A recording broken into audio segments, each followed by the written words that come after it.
You get the patron-only Tuesday and Thursday shows, the Book-a-Blega show where we look at important books, and the goddamn weekly behind-the-scenes show. And for only 25 bones, you could become a producer and get your name up here. Look at these people.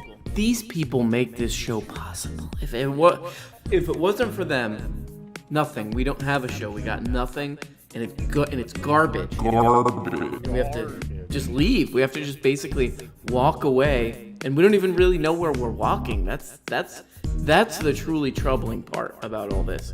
But please, become a patron today for as little as 2 bones, or 5 bones is another level, or 10, or you go the full 25 and you get up here. Big special thanks to these people. Love you guys. Love you guys so much.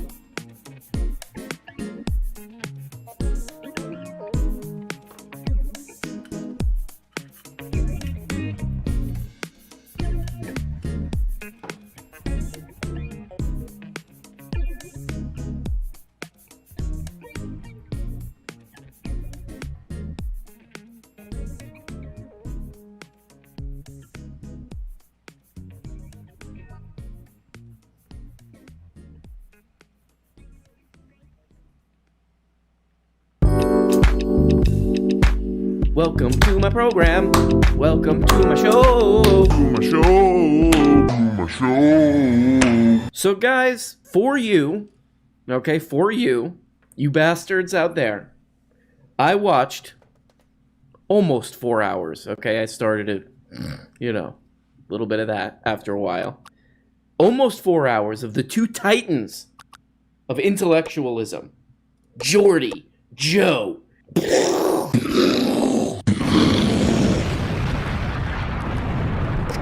This summer, Geordie. People were talking about this on Twitter and all this crap, so I was like, hey, okay, let's give this a look. Probably squeeze some great content out of this one. Anything, especially like a 4-hour podcast, you'll find something you'll be like, okay, that's kind of interesting, maybe, Like there's a part where Geordie starts talking about Carl Jung, and I'm like, you know what? Probably not going to listen to too much of Jord on this one. But, but there's probably some interesting ideas, and I should go back and read some of those Carl Jung books. A lot of people, during his time, when he was famous, a lot of people said this to Carl Jung. What a pervert. And it led him to examine his shadow self, and he said, I am a pervert, actually. The climate change one is a weird one, so that's because there's no such thing as climate, right? Climate and everything are the same word. And that's what bothers me about the climate change types. It's like, this is something that bothers me about it technically. It's like, climate is about everything. So, okay. But your models aren't based on everything. Your models are based on a set number of variables. Yeah. So that means you've reduced the variables, which are everything, to that set. Well, how did you decide which set of variables to include in the equation if it's about everything? And that's not just a criticism. That's like, if it's about everything, your models aren't right. Because your models do not and cannot model everything. Yeah, hi, NASA. I just heard a pretty convincing case from a Canadian YouTuber that, you guys need to wrap it up. What qualifications does he have as a climatologist? Well, he uploads videos about how wearing a mask during COVID is the same as Nazis. Hello? Much more that has to be accounted for. And so the probability that your prediction is correct decreases as you move forward in time. That's why we discount the future, right? So if you ask people, you want $5 now or do you want $5 in a month? They're going to say, well, I want $5 now. Well, you think, well, why is that? Well, if I have it now, it's certain. A month, well, there's a lag in there and anything could happen. And you can play games with people this way. And because people differ in the degree to which they discount the future, because how seriously to take the future is actually a near computationally impossible task to solve. Hi, NASA. Yeah, it's me again. I just wanted you to, first of all, take down climate.nasa.gov/evidence, as well as all that other crap you guys been doing, because Jordan Peterson, ever heard of him, just explained that it's the same as if you get $5 later instead of now. Hello? Classic example. There's a chicken. And the farmer goes out every day and feeds the chicken. And the chicken thinks, man, I've got a good friend in this farmer. And then one day it's dinner time. And the chicken's the main course, right? And so the poor chicken used induction to derive certainty. The farmer comes every day. He didn't realize there was a massive flaw in his theory. And one day that flaw reveals itself and everything falls apart. Well, that makes sense. That makes sense when you're talking about chickens and farmers. But Yeah. when you're talking Okay, so- about human beings Okay, and so we could play a future. CO2, Well, we could play a future discounting game. So Hi, NASA. Yeah, it's me again. I think there's something wrong with your phone. We keep getting disconnected. But I just want to see if you could take down that study that says climate change is going to start affecting crops in 10 years. Certain crops will go down by 20%. Can you take that down? Because, I was just watching a Joe Rogan Experience with Jordy Peterson, and he says that a chicken thought that he was going to get food again, but then the farmer ate him as his meal. He ate the chicken. Yes, he is wearing a tuxedo. Yes, I am wearing headphones. and one day that flaw reveals itself and everything falls apart. well, that makes sense. That makes sense when you're talking about chickens and farmers. Why? But when you're talking Okay, so- about human beings Okay, and so we could play a CO2, future. Well, we could play. Jordan Peterson really is one of the most black-pilled mother cluckers to bring back the chicken on the planet. Because what he's saying here, if you just see through, I can do this kind of Jordy Peterson stuff. If you see through, if you're looking through this ideology, if you just look through what he's saying, all he's saying is Tina, baby. There is no alternative. There's no alternative. This is it. This is the best we could do. There's no meaningful human project to move toward. Trying to build some sustainable infrastructure or investing a bunch in some technology to try to deal with this. Nope. In fact, it doesn't even exist. The fastest way to make the planet sustainably green and ecologically viable is to make poor people as rich as possible as fast as we possibly can. Bye-bye. Because the thing about poor people is that, well, first of all, they're not resource efficient. They use a lot of resources to produce very, very little outcome. And so that's a problem. Slash and burn agriculture, for example. But even more importantly, when you're insecure on a day-to-day basis, you don't know where your next meal is coming from, you're not paying attention to the broader environment, that hated word, around you. This definitely checks out. How do we deal with the climate crisis? Focus on these poor countries. Focus on these poor countries, these poor bastards. Rich countries, including the United States, Canada, Japan, and much of Western Europe, account for just 12% of the global population today, but are responsible for 50% of all the planet-warming greenhouse gases released from fossil fuels and industry over the past 170 years. When I look at this news, I start having an anxiety attack, and it makes me cry. Look, I watched so many minutes of this. I watched like 3 hours of this, okay?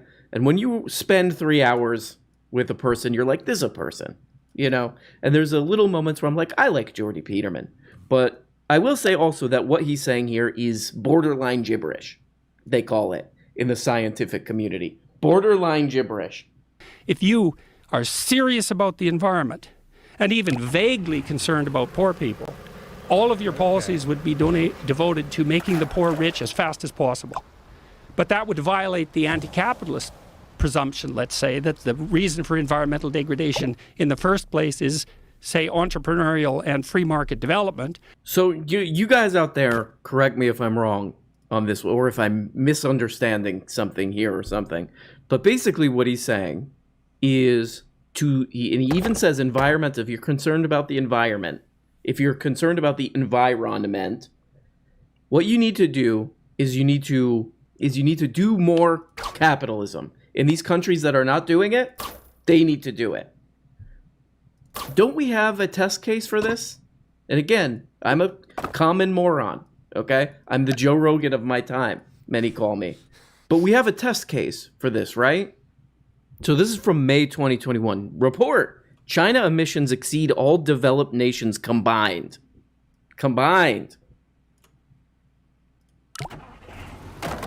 So, I mean, correct me if I'm misunderstanding what he's saying here. Because I'm almost like I must be misunderstanding what he's saying here. The other thing that feels so scammy about this is that Jordan Peterson gets into a whole back and forth with Joe in this. My boy Joe. My boy Jordy gets into it with Joe back and forth about just global capitalism. They start talking about it. They're going back and forth. Joe's pushing back. He's like, well, you know, they ship all these jobs overseas. Blah, blah, blah, blah, blah. They go back and forth. Jordan Peterson backed out of a debate with, where is he, this guy? Make pee-pee, make pee-pee. Where? Toilets. Okay, now that makes sense. He backed out of a debate with Richard Wolff, right? If you want to really get a dialogue going, why not talk to that guy? Why not talk to a guy who's like really ready to have that, who's been spending his whole life ready to present that side of the argument? Oh, no. I'll go on Joe. I'll go on Joe so I can seem smart, because I'm just like talking down to a guy who's like has no preparation for this crap, and I never get it seriously challenged. It just feels a little bit scammy to me. It's like I can go here. I know I'm not going to get challenged that much. I can repeat my talking points. The United States has cut its carbon emissions 15% in the last 20 years. It's going down, not up, down. Why? Fracking. Yeah, fracking. Really? This thing that environmentalists hate. It's like, don't frack. It's a double-edged sword, right? Because fracking has definitely polluted some water supplies. Not really. No? It hasn't polluted any water supplies? Look. Did you ever see everything pollutes something. And so the idea that there's any source of energy that we can derive Wait, let's not see that again. Right? Because fracking has definitely polluted some water supplies. Not really. No? It hasn't polluted any water supplies? Look. Did you ever see everything pollutes something, and yeah, but it's polluted some water supplies, right? No, not really. It's never polluted water supplies? Well, everything pollutes something. Jordy! I mean, if I had an audience of like, I don't know, millions or whatever that Jordy Peterson, I would be like very am I getting this stuff right? Am I making mistakes? You gotta kind of hand it to Jordy. He just kind of doesn't give a crap. He's like, whatever. Yeah, all this NASA's fake, all these NASA studies, and all this scientific crap is fake, because I don't like it. Kiss my ass, I'm Jordy. This is from 2020, December 2020. Compendium of scientific, medical, and media findings demonstrating risks and harms of fracking. Public health harms now linked with drilling, fracking, and associated infrastructure include cancers, asthma, respiratory distress, rashes, heart problems, and mental health problems. Multiple studies of pregnant women living near fracking operations across the nation show impairments. You would think he's sort of interested in this. He's so interested in the development of children. Impairments to infant health, including birth defects, preterm birth, and low birth weight. In sum, the vast body of scientific studies now published on hydraulic fracking in the peer-reviewed scientific literature confirms the climate and public health risks from fracking are real and the range of environmental harms wide.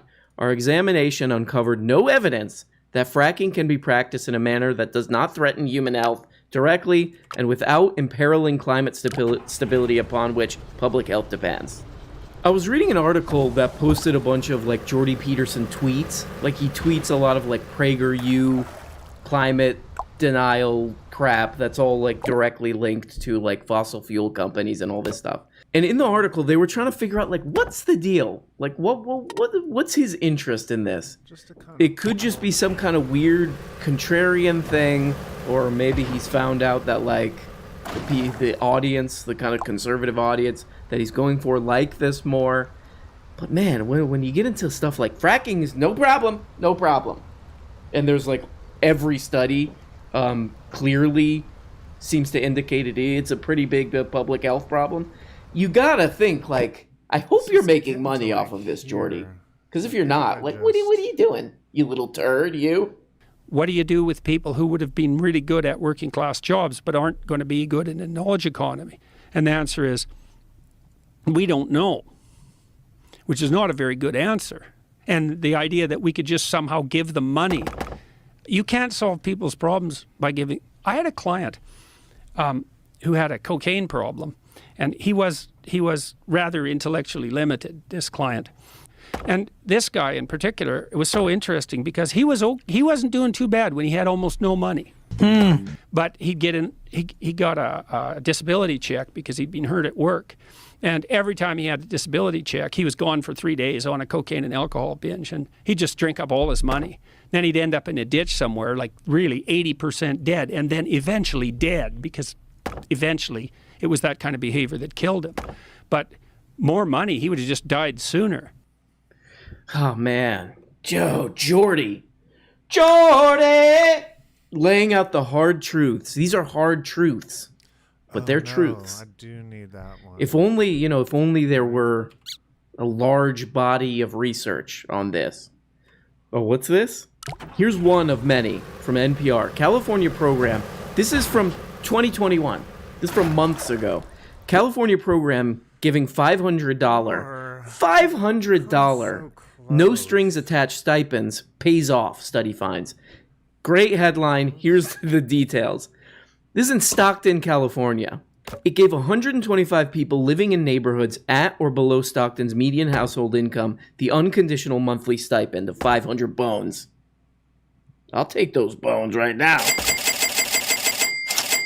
If I was in this program, it would be like, they give it to 125 people. If I were in this program, it would be like 124 people use this to lift themselves out of poverty. But one guy bought a theremin and a cameo from the Island Boys. So it's not a totally successful experiment.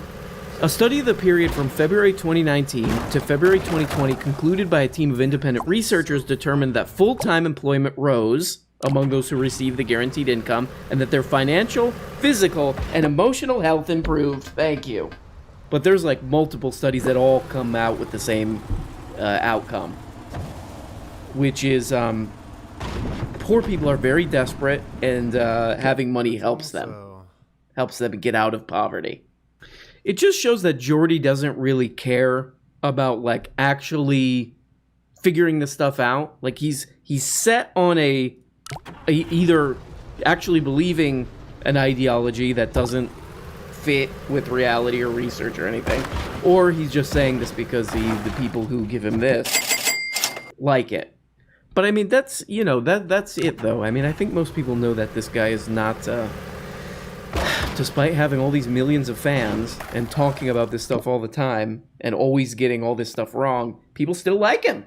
They're like, I like him because he gives self-help advice I could find in pretty much any book at the bookstore, and far more concise too. Like if you read like the 4 Agreements or some crap, you'll get like even better advice, but quicker. Not a lot of fluttery hands and a bunch of bull crap. So there we go, just a little peek into the clash of the great minds. Jordy.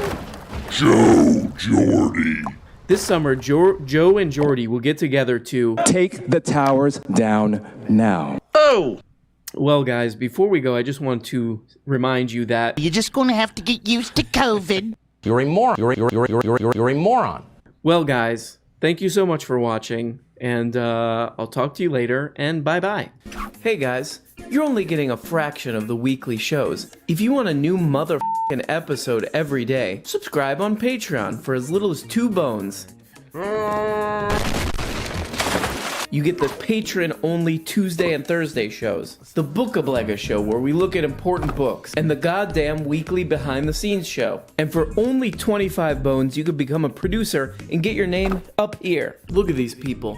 These people make this show possible. If it wasn't for them, nothing. We don't have a show. We got nothing, and it's garbage. And we have to just leave. We have to just basically walk away. And we don't even really know where we're walking. That's the truly troubling part about all this.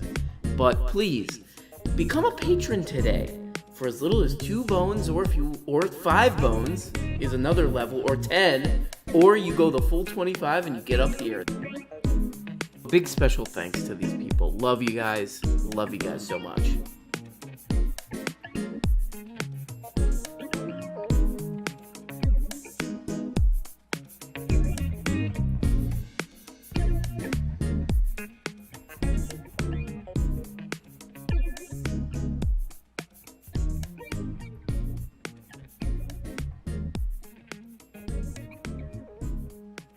Okay, back to. Or let's do fucking. And we like to say this.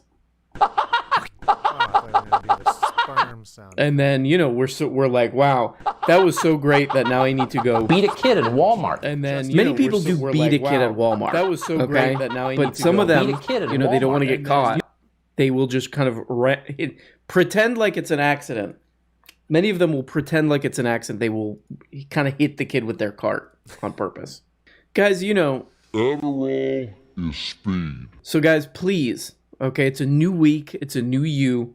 Don't forget to beat a kid at Walmart, okay? Party. And I will see you. Uber cars. That doesn't make it. I will see you. What a pervert. I will see you perverts later. Hey guys, you're only getting a fraction of the weekly shows. If you want a new motherfucking episode every day, subscribe on Patreon for as little as 2 bones. You get the patron-only Tuesday and Thursday shows, the Bookablega show where we look at important books, and the goddamn weekly behind-the-scenes show. And for only 25 bones, you could become a producer and get your name up here. Look at these people. These people make this show possible. If it wasn't for them, nothing. We don't have a show. We got nothing, and it's garbage. And we have to just leave. We have to just basically walk away, and we don't even really know where we're walking. That's the truly troubling part about all this. But please, become a patron today. For as little as 2 bones, or 5 bones is another level, or 10, or you go the full 25 and you get up here. Big special thanks to these people. Love you guys. Love you guys so much.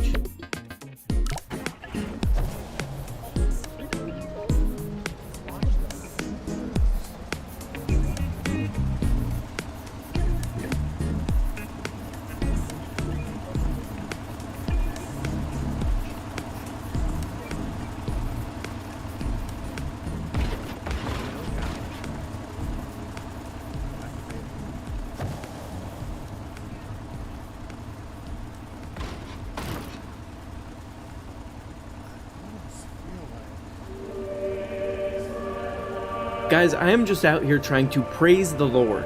I am just out here trying to praise the Lord. Jesus, okay? You show him some respect, honor him. The beginning of the rise of the Antichrist. Ooh. But guys, we got a massive breaking story here. And it makes me cry. M&M characters redesigned for a more dynamic, progressive world.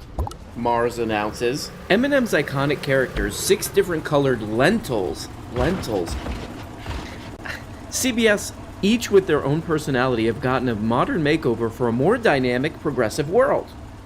Mars said Thursday. The redesign is focused on creating a sense of belonging and community, as well as spotlighting the characters' personalities rather than their gender. The green M&M and brown M&M will have a more friendly relationship, showcasing a force supporting women. This is just like corporate America has fully lost their minds. Hey, Mars Company, a lot of the people who work in the factories here at the Mars Company are dying of COVID, and then we're having outbreaks. The M&Ms are friends! The 2 girlets M&Ms are friends, but they were at odds at one point. Yeah, okay. So should we like put some more safety in place? Maybe pay these people the hazard pay? She's showing the confidence for women. Yeah, these are candies. They are sexy. M&M's Premiums. I was trying to look around, like, was there a point where people were, like, really pissed off about these commercials, which we'll look at in a second. Yes, I would say something's off with the people who made these commercials, as we'll see. But I want to see, like, was there outrage? Were people like, these are too sex, dude, these are too erotic. I can't get any work done. Long story short, no. It seems like nobody cares. which is generally the attitude toward commercials. But I did find this totally unrelated thing, which I thought was funny while I was searching for that. What's up with people being angry when someone mixes Skittles, M&M, and other brands possibly together? Answer, they do not taste the same at all. M&Ms are chocolate, Skittles are flavored candy, fruit-flavored candies. I did find this from 2017. This is from a New Zealand website, and I guess there was some New Zealand political debate, and this M&M commercial came on. And this person is kind of doing the, what would you call this? Like the 2017 media criticism article or something. Surviving the trauma of that M&M sex ad during the leaders debate last night. This is probably the best part though, is that it says, what the actual on all separate lines with periods. So this was 2017. So M&M's has been doing this forever. This commercial from 2017 was like a woman was cheating on her husband with a red M&M. But she got caught by her husband when she was making sex with that M&M. Question, Sugar. Yes, Dennis? Is it true what they say about the green ones? That is an ugly rumor. It's a lie! How did this thing get started? Okay, so you're not lying. Lying? Where do you get your gossip? A little hot under the candy, aren't you, sister? Well, Dennis, what happened was... Insanely interesting, Red. But it's time to bring out our next guest. She is a sexy spokes candy. Green. So, sweetie, you have been busy. Well, my new movie's opening. And no, Dennis, I don't remove my shell. Of course not. I visited my parents for the, and I usually never watch cable TV, because I'm a human living in 2022, but they have cable TV. All older fossils, many people call them, not me, have cable. They're like, we gotta have cable. Why don't you just watch the internet? Nope. Too scary. Too scary. Commercials have gotten worse, somehow. Did you steal my Cheetos again? And it makes me cry. Just tell him it wasn't you. But I caught you at the counter. Wasn't me. I may just never come back. Saw you snacking on the sofa. Wasn't me. You even had him in the shower. It wasn't me. Oh, this bitch took I even caught you on camera. You're the one who grunted access to your snaps. So what I really like about this story is I was like, I want to see some of these M&M commercials. It just seems like for, I don't know, like 2 decades, maybe the M&M's Mars company just kind of like lost their minds. And they were like, people want to f*** these M&M's. Last night was the Sports Illustrated swimsuit party in Las Vegas. Not only was I there, I was the topic of conversation. That is my own sperm. Let's take a look. It completes each other. I think it's really cute. They force these poor swimsuit models to like do improv about these candies and about how they're doing this ad campaign where the green M&M is a hot babe. Definitely a 10. You can't ever rate an M&M less than a 10. She is the hottest model I've ever seen. Sort of weird. They just want to like walk around being models and stuff, but they're like, can you do a little bit of improv comedy about how we did this bizarre thing that makes no sense for this ad campaign, that the green M&M is a hot babe? They're like, okay, yeah. I am having trouble doing the show, and it makes me cry. You know how in Mad Men, there's that notorious scene where John Hamm is going on and on about how the Kodak picture company is something about how families are sad or something. Teddy told me that in Greek, nostalgia literally means the pain from an old wound. And it makes me cry to even look at them. In Italian, little chocolate candies and it's the same word. What's funny about this is that there was like a madman character behind this. In fact, the lady who they I don't know who they are, called the real world Peggy Olson, came up with this M&M, these pervert M&M commercials. What a pervert! What a pervert! I look at these M&Ms and I think, what a pervert! And so over the next several years, the pressure keeps building, and eventually the Mars company is like, okay, we need a totally new advertising strategy. We're going to start working with a new creative agency to come up with some kind of grabby ad campaign for our products. And it makes me cry. And this brings us to an incredible woman named Susan Cradle. And the thing you need to know about Susan is that people call her the real Peggy Olson, like the Mad Men character. Before we were introduced to Ms. Green, the Green M&M's character was a male peanut M&M. What? No way. Wait, so people believe that Ms. Green is also trans. You're welcome. So guys, praise the Lord. I am, guys, we are starting an official boycott of the M&M's company because they hate trans people.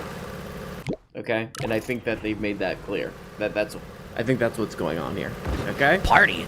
The guys, where I get all my information and news, which is called youtube.com, they are not taking kindly to what the M&M's corporation has been doing, which is canceling the voices of the trans community. They are not having it. YouTube is not having it. No. And then today, I happened to see on Twitter, M&M's. And it's like, you just know. When you see somebody trending on Twitter now, it's either some sort of poke-related thing or some sort of woke-related thing. Well, this was the latter. M&M's characters to become more inclusive. So clearly people are really pissed off. They're boycotting M&M's already. M&M's sales are plummeting because they want it. They want Dennis Miller. They want Hot. They want this Babe. I would say, I'm not even trying to lie right now. I'm not even trying to be fronting right now. I do find the green M&M highly cute. Highly cute. People are very pissed off about this. This is how people feel about these new M&M characters. And it makes me cry to even look at them. So, for your consideration, the M&M's company, I've put together a new ad campaign for you. This is totally... So please forward this to them, okay? We need some controversy, Apparently people who like M&M, they're perverts, So I put all that together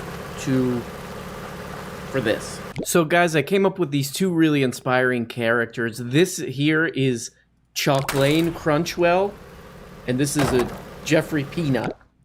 And I think we need to bring things a little controversy to get people's attention in this very distracted world, and I think this is it. And they fly around. Oh, I forgot this part. They fly around on the M&M Mini Express. They both have really inspiring backstories. Jeffrey Peanut accidentally melted himself in the M&M store in Times Square. So there we go, guys. I think this is the good move here that I came up with. Okay, because M&M's need to pivot, as we call it in the business world, to something else because they've already totally just attacked, I would say brutally attacked, the trans community with this cancellation of the green M&M. So there you go, guys. The demise of my channel, and a lot of people say it's great. A lot of people love it. But guys, don't forget, it is the weekend, so please don't. Oh my God. So please, if you're gonna do this, do this. Uber cars. Uber cars. Make sure you get in Uber cars. And when they ask you where to, say, you go in the middle of the woods. And then the Uber cars do this. But there's one thing you should never do in Uber cars. Make pee-pee. Okay, guys. All right. That's enough. That's enough. Weird. Have a good weekend, guys. And bye-bye. And bye-bye. And bye-bye. Have a good weekend, guys. And bye-bye. Hey, guys. You're only getting a fraction of the weekly shows. If you want a new motherfucking episode every day, subscribe on Patreon for as little as 2 bones. You get the patron-only Tuesday and Thursday shows, the Book-a-Blega show where we look at important books, and the goddamn weekly behind-the-scenes show. And for only 25 bones, you could become a producer and get your name up here. Look at these people. These people make this show possible. If it wasn't for them, nothing. We don't have a show. We got nothing, and it's garbage. And we have to just leave. We have to just basically walk away. And we don't even really know where we're walking. That's the truly troubling part about all this. But please, become a patron today for as little as 2 bones, or 5 bones is another level, or 10, or you go the full 25 and you get up here. Big special thanks to these people. Love you guys so much.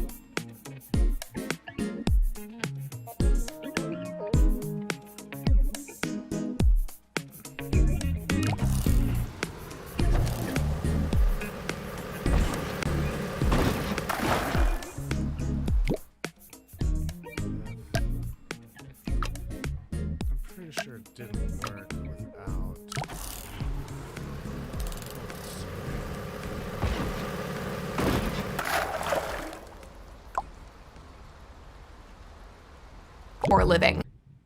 Just think of the madness of the couple videos we just watched. Most people want to take some mild precautions like getting people tests or get a vaccine. Either way, just let's try not to spread the disease.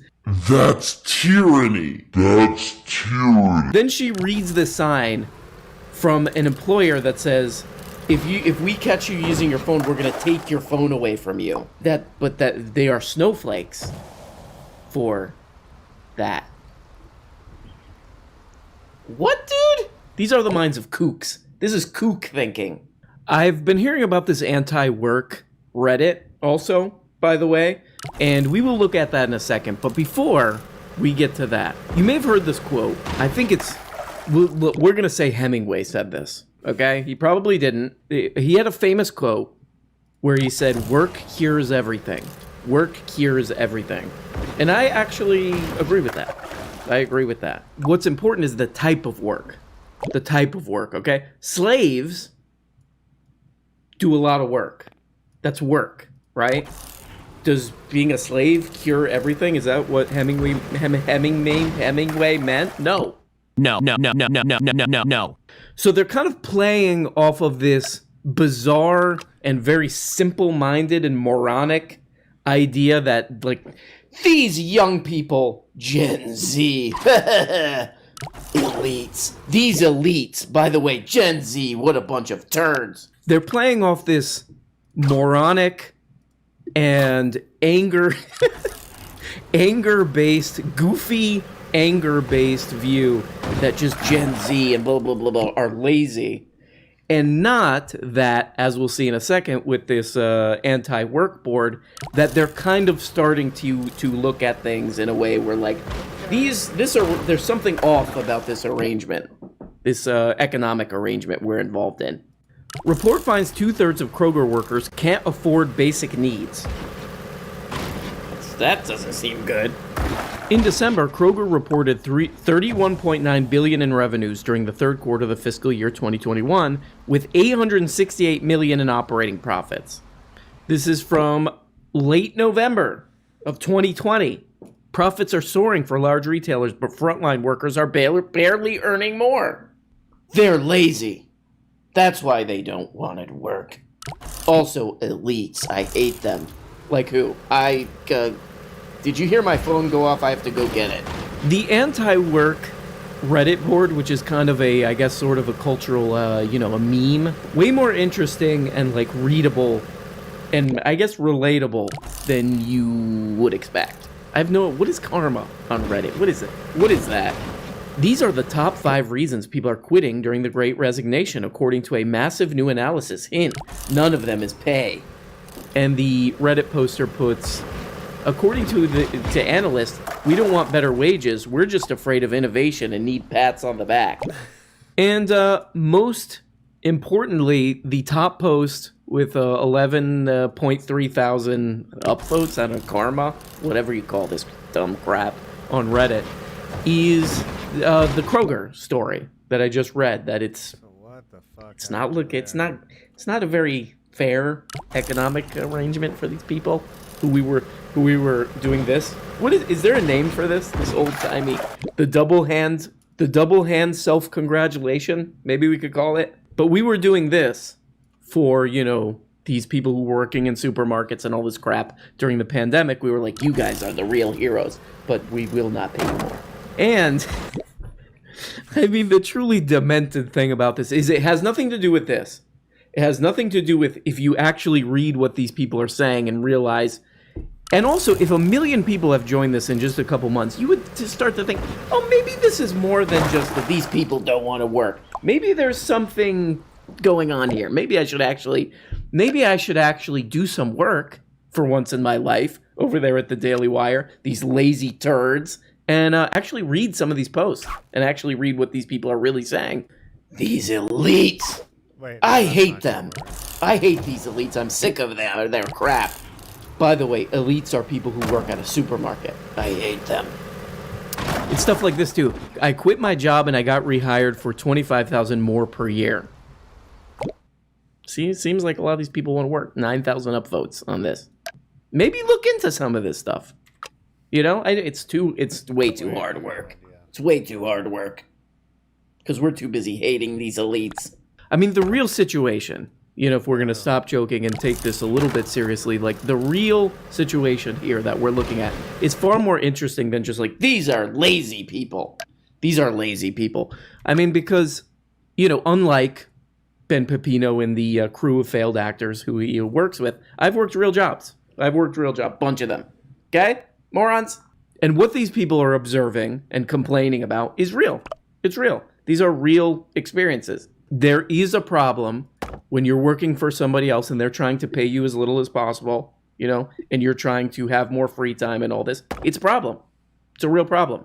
There are ways to solve this problem. Working, even very simple things like reducing working hours, crap like this. All the things that reasonable people, many of them who you can find on YouTube and all this crap. Toilets. You can find them in all these toilets. Talk about. It's all about actually trying to deal with this, trying to confront what are real problems that people are here explaining. Well, there you go. There you guys have it. Ben Pepino fighting the elites. These elites. Every day, Ben Shapiro's doing pull-ups. He's like, 1, 2, 3. And he looks at a picture of like elites, just elites. And by elites, we mean somebody like bagging groceries and he's doing pull-ups. He's like, I must defeat them. I don't know about you guys, but I'm extremely excited about Shut In. The comeback. Vince Gallo's comeback movie, which looks unwatchable. Many say. Not me. You're hurting the kids. Not me. I would never say that. So guys, I hope you all make pee-pee and have a great day. Love you guys. Talk to you later. Bye-bye. Hey guys, you're only getting a fraction of the weekly shows. If you want a new motherfucking episode every day, subscribe on Patreon for as little as 2 bones.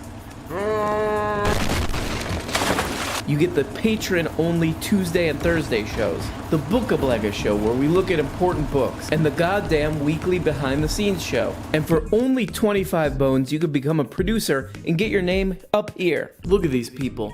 These people make this show possible. If it wasn't for them, nothing. We don't have a show. We got nothing, and it's garbage. And we have to just leave. We have to just basically walk away. And we don't even really know where we're walking. That's the truly troubling part about all this.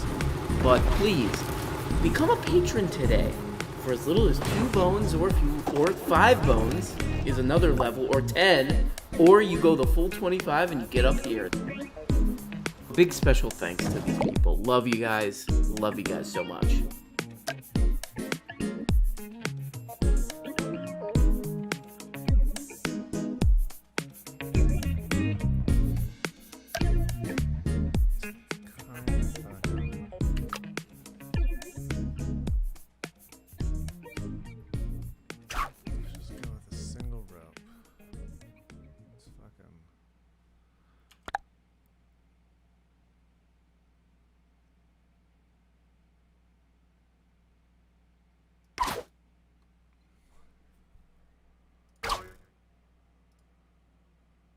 But at that point, I'm like, there's only one thing to say, which is... Nope, done. Thank you.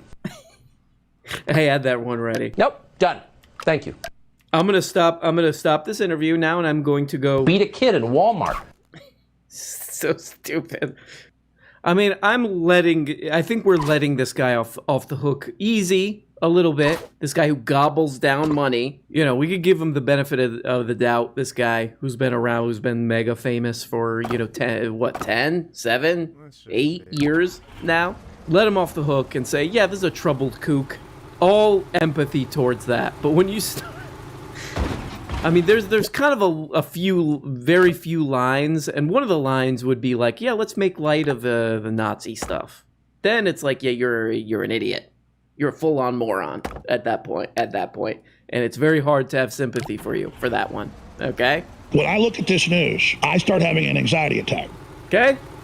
Yeah, I was talking to my buddy, another moronic YouTuber, Steve Crowder, a demented moron who's, openly racist, anti-gay, anti-trans, whatever content on YouTube. It gets 1 million views per upload. Oh yeah, I was talking to that guy. Also, my minor inconveniences in my life, like having to take a test before taking a flight, that's the same as the Nazi stuff, the Holocaust, basically.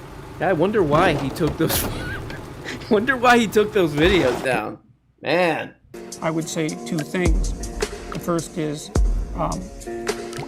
be careful about what you've said and what you've said in the past, and maybe it's a bit too late for that. The second thing I would say is, if you haven't done anything wrong, do not apologize.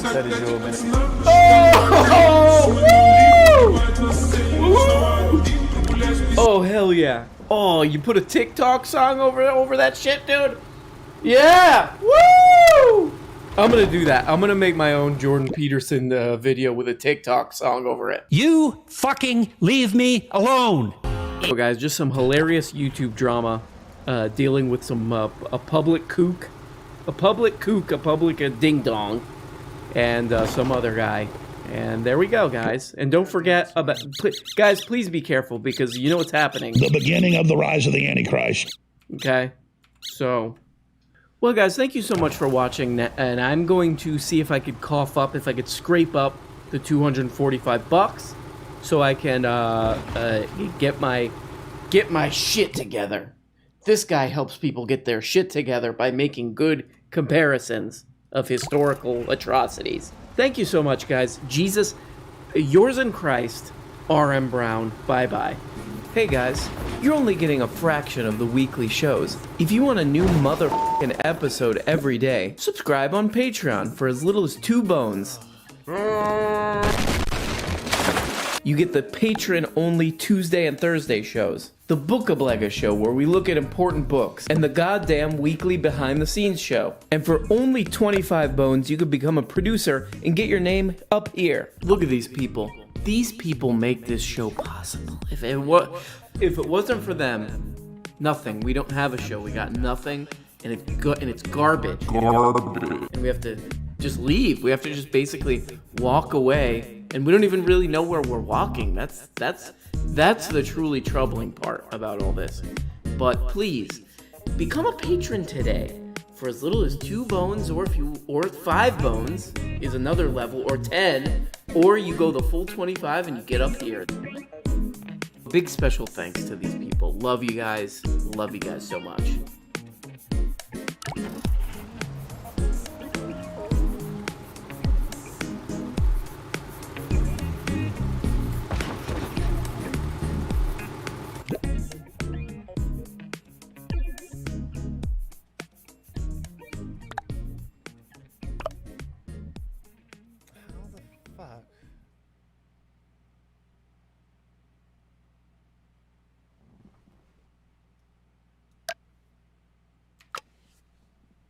With 4 fucking pieces of road.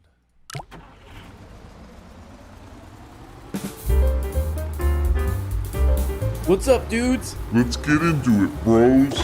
We about to get into it, as I say. You know what? I watched this video. Joe Rogan, I will never be able to hate or think Joe Rogan is a bad guy. And in this video, I realized Joe Rogan is just sort of a hapless peepaw. That's why he falls for all these anti-vax quacks and these COVID quacks. Before we get into the main thing here, the main bit here, the main crep, where Joe Rogan clearly asserts... That is my own sperm. I want to talk about... I did watch some of the Oliver Stone interview. I'll put this to the audience. Maybe we got some Stoneheads out there. Best Oliver Stone movie. I'm going to go Natural Born Killers on that one. But, you feel free. Shots, where they were fired from, the impact, like where the exit wounds was, all these various people that were involved. How many people knew what had actually happened? Because it seems like there was a concentration of people that was... What in Christ's name is Oliver rustling back there? Do you hear that? Because it seems like there was a concentration...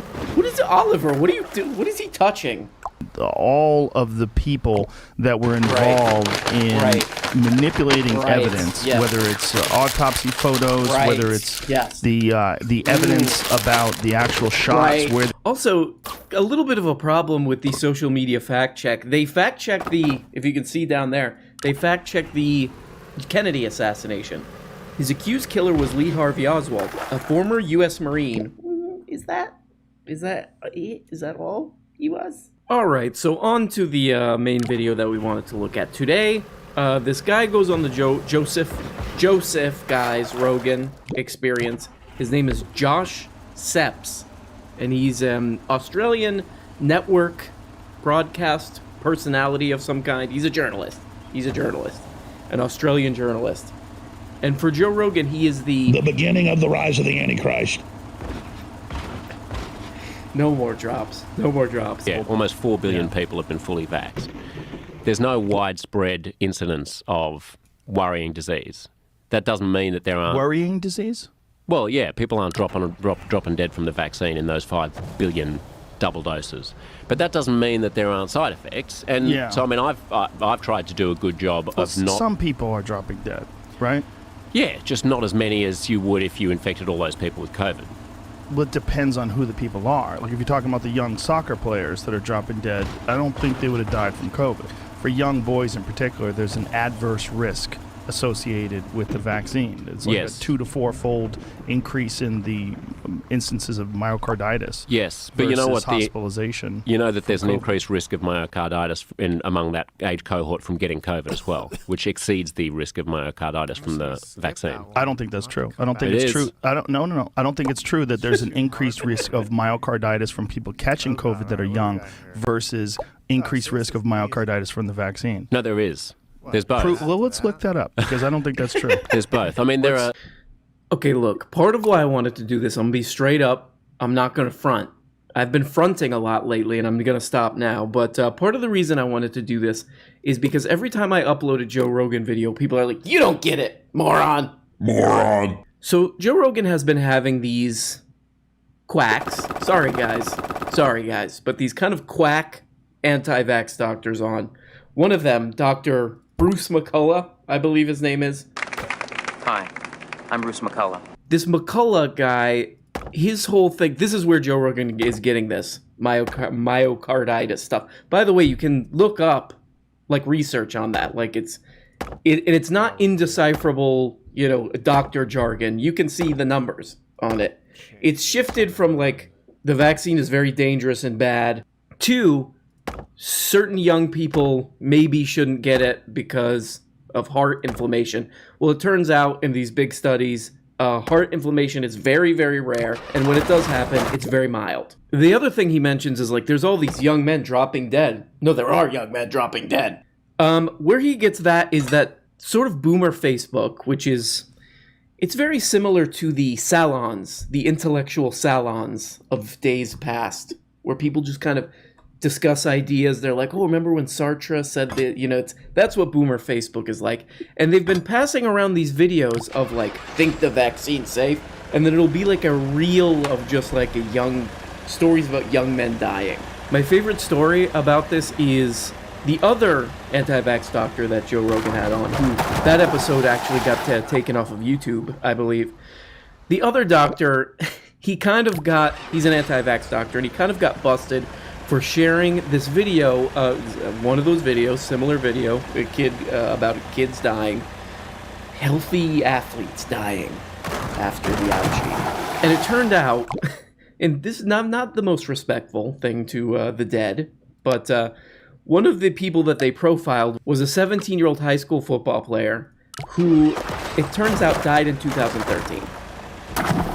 So they included him in their theory about that this Fauci ouchie is killing young people. He died in 2013. So that's kind of, this is part of why we love Joe and why I love Joe. He is, he's a peepaw. He's a peepaw. He's like, look what I found. And I'm not just talking about kook right-wing stuff. Even if you go on like lefty Twitter or whatever, it's all made up. It's all made. They'll show like two, you see those Twitter posts where it's like, look at this post. And then they'll say, you flip, look at this post. It debunks the first one. If you look into those, it's always bullcrap. Like, just don't believe. Tell your peepaw, you can't believe any of this crap. They can shop in. They exert that power. The kind of people that run for office enjoy power. They're fucking weirdos. They're not normal people. They're not healthy. It's not a healthy job to want to tell people, you're just going to have to get used to COVID. You're just going to have to get used to your vaccines. You're just going to have to get used to COVID. Myocarditis more common after COVID-19 infection than vaccination. But is this with children? Yeah, we're talking about young people. Men and boys aged under 30 after this is what it says here. With children is the issue. Well, no, we were talking about 15-year-olds. Well, we're talking about young children. Male child. 12 to 17. 12 to 17, more likely to develop myocarditis within 3 months of catching COVID at a rate of 450 cases per million infection. This compares to 67 cases of myocarditis per million at the same time following their second dose of Pfizer. Yeah, so you're about 8 times likelier to get myocarditis from getting COVID than from getting the vaccine. That's interesting. Now, that is not what I've read before, but also it's like, even when we're reading these things, it's like, what are we getting this from? Was this from the VAERS report? Okay, this is funny because it's like he's kind of realizing it would have been funnier. Like, this is what I would have said, okay? If I was a which look, I would probably trade places with Joe Rogan and smoke weed all day and just count money. That's fine with me. And I don't have time to like sift through all this crap. I would just say, oh man, so wait a second, so those guys that I had on, that millions of people watched those interviews, they were quacks. Yes, Joe, they were, oh, damn it. This is actually fine. This is good. I mean, because Joe's doing a thing where he has someone else from a different opinion. Totally great. Totally great. It sounds, you watch the whole interview. I watched, look, it's 3 hours. It's 3 hours of this back and forth crap with this guy. But if you watch it, Joe's there's an emotional attachment to this belief. I mean, he could have just turned to the camera and said, what a pervert. What a pervert. A great idea. I don't trust American epidemiological data very much, but the fact that it's a global pandemic and that there are lots of like wonky geniuses in Germany and like South Korea and stuff doing a lot of this research as well, I think that in general I sort of trust the consensus of most of them. The other thing that I love about Joe, you're just going to have to get used to COVID. The other thing that I love about him is he's obsessed with this video. He's obsessed with this video where there's this doctor and he blows the water vapor through different masks. And Joe, this is like catnip for Joe. They're smaller than vape particles. And have you ever seen the doctor on YouTube that demonstrates how useless masks are? So he blows vape through masks. Have you ever seen that? No, I haven't seen that. You should see it because it's pretty. Find that. But video. The epidemiologists say that if Martin Luther King Jr. was still alive, he would absolutely, he would be on the Joe Rogan show. Joe Rogan would get him on. And Joe Rogan would show him this video. Joe Rogan would absolutely show Martin Luther King Jr. this video. He'd be like, hey, Marty, check out this video. This guy blows vape through the masks. It proves beyond a reasonable doubt that the masks don't work. And Martin Luther King is just there. Well, Joe, I don't know. Okay, I guess we're watching this now. So the guy who does these videos, these vape videos, anti-mask vape videos, he is a retired anesthesiologist. But Yeah, but we're over. there's other videos about this. I'm just saying, there's other videos related to masks out there. The blue dye illustrates that everything has to go someplace. By taking simple precautions, you can decrease the transmission effectively and redirect it to much smaller distances and contain the droplet transmission. What a pervert. Do face masks work at preventing COVID-19 transmission? Masks don't work unless we wear them. That's what Mayo Clinic researchers say they proved in a recent study. We found objectively that masks are critically important. They're very effective. So guys, as you could see from those art installations that those perverts did, I'm just saying, this is all I'm saying, okay, is that there's other videos besides a retired anesthesiologist blowing vape smoke through a mask. Let's look at the health trade-offs. Let's try to assess what's reasonable, what's not reasonable. When you've got all this chatter coming from some of these alt-right people who are saying, like, literally, Well, Jamie, do you have Tim Pool's not alt-right. He's Well- not, and Majid is not alt-right either. No, Neither I one mean- of those guys are alt-right. No, that's I'm not an unfair assessment. I'm not You- saying Majid. I'm not Okay, saying but Majid. you're using that pejorative to dismiss what they're saying. I know it's probably hard to guess this, but that guy who Joe Rogan has on, he's an Australian guy. But the other thing that he has to sort of confront in this, poor Joe Rogan. When I look at this news, I start having an anxiety attack. Is he has to confront all the right-wing brain-melting propaganda about Australia they're making people live in pods like from the Matrix because of these tyrannical lockdowns. And of course that moron Tim Pool has been scaring the 90-year-old average age of his viewership. The 90-year-old meemaws and peepaws who watch his program because they think he's a nice young man. That guy has been just like, Australia they're just killing people. If you go outside, they shoot you. It's like Squid Games there. Have gotten to the brink where they're taking dumps in public. Dumps in public. Dumps in public. He's been doing a lot of that crap on his channel. So this guy's kind of like, Tim Pool's a moron. And Joe Rogan's like, he's not alt-right. How dare you? Okay, fine. He's not alt-right. He's just like a Trump grifter, I guess. A Trump con artist. At best. One thing that Australia's done that's really good is you don't have kids mixed up. We don't have kids. I mean, that's the thing. The weird thing is, in all this whole, Australia has become an authoritarian fascist dictatorship kind of rhetoric that I've seen pouring out of the States. When you close the border and you keep the virus out, then the consequence is not that life gets more oppressive. The consequence is that you're able to maintain this little fantasy land of continuing life as normal. So it's clear that Joe Rogan sucks in a lot of right-wing media. It's okay. I think it's almost like, does he do this on accident? Like he's like, thinks Tim Pool is just like an unbiased guy trying to find the truth. Like he's like Jake Gyllenhaal. I think he thinks that he's Jake Gyllenhaal in Zodiac. Like he's just digging. He's trying to dig for it's driving him crazy. That's the problem. That's why he has to wear a beanie. Because his brain hurts from all this obsession with the truth. Darlene Farron worked at the Vallejo House of Pancakes on the corner. He might not realize he's watching like Lunatic. Like he's watching that media. So it's kind of interesting when this guy explains like, hey, there's a lot of kind of people scaring you on YouTube. Some of them wear beanies, They're putting all this scary stuff up that, memas and peepaws gobble up.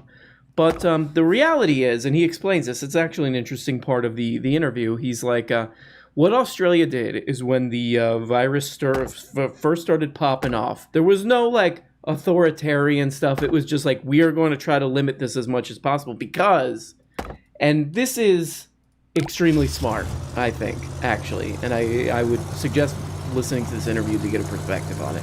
Is their whole thing was like, we're going to, for the first couple months, we're going to take this really, really seriously. We're going to devote a bunch of resources to it because we don't know how serious it is. So when a vaccine is developed, when there's hospital capacity and all that, then we'll back off.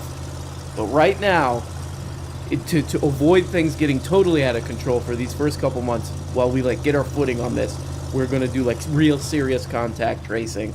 We're going to try to limit the spread as much as possible by making people quarantine if they were exposed. The vaccines are effective against Omicron in preventing I don't know if that's hospitalization true. and death. But everything, but stop, because Omicron is not causing hospitalization and death. It was like 2 months in America, and they still hadn't not isolated a single death that they could attribute to Omicron. That's just early days. 2 months? 2 months is thousands and thousands and thousands of people that are infected.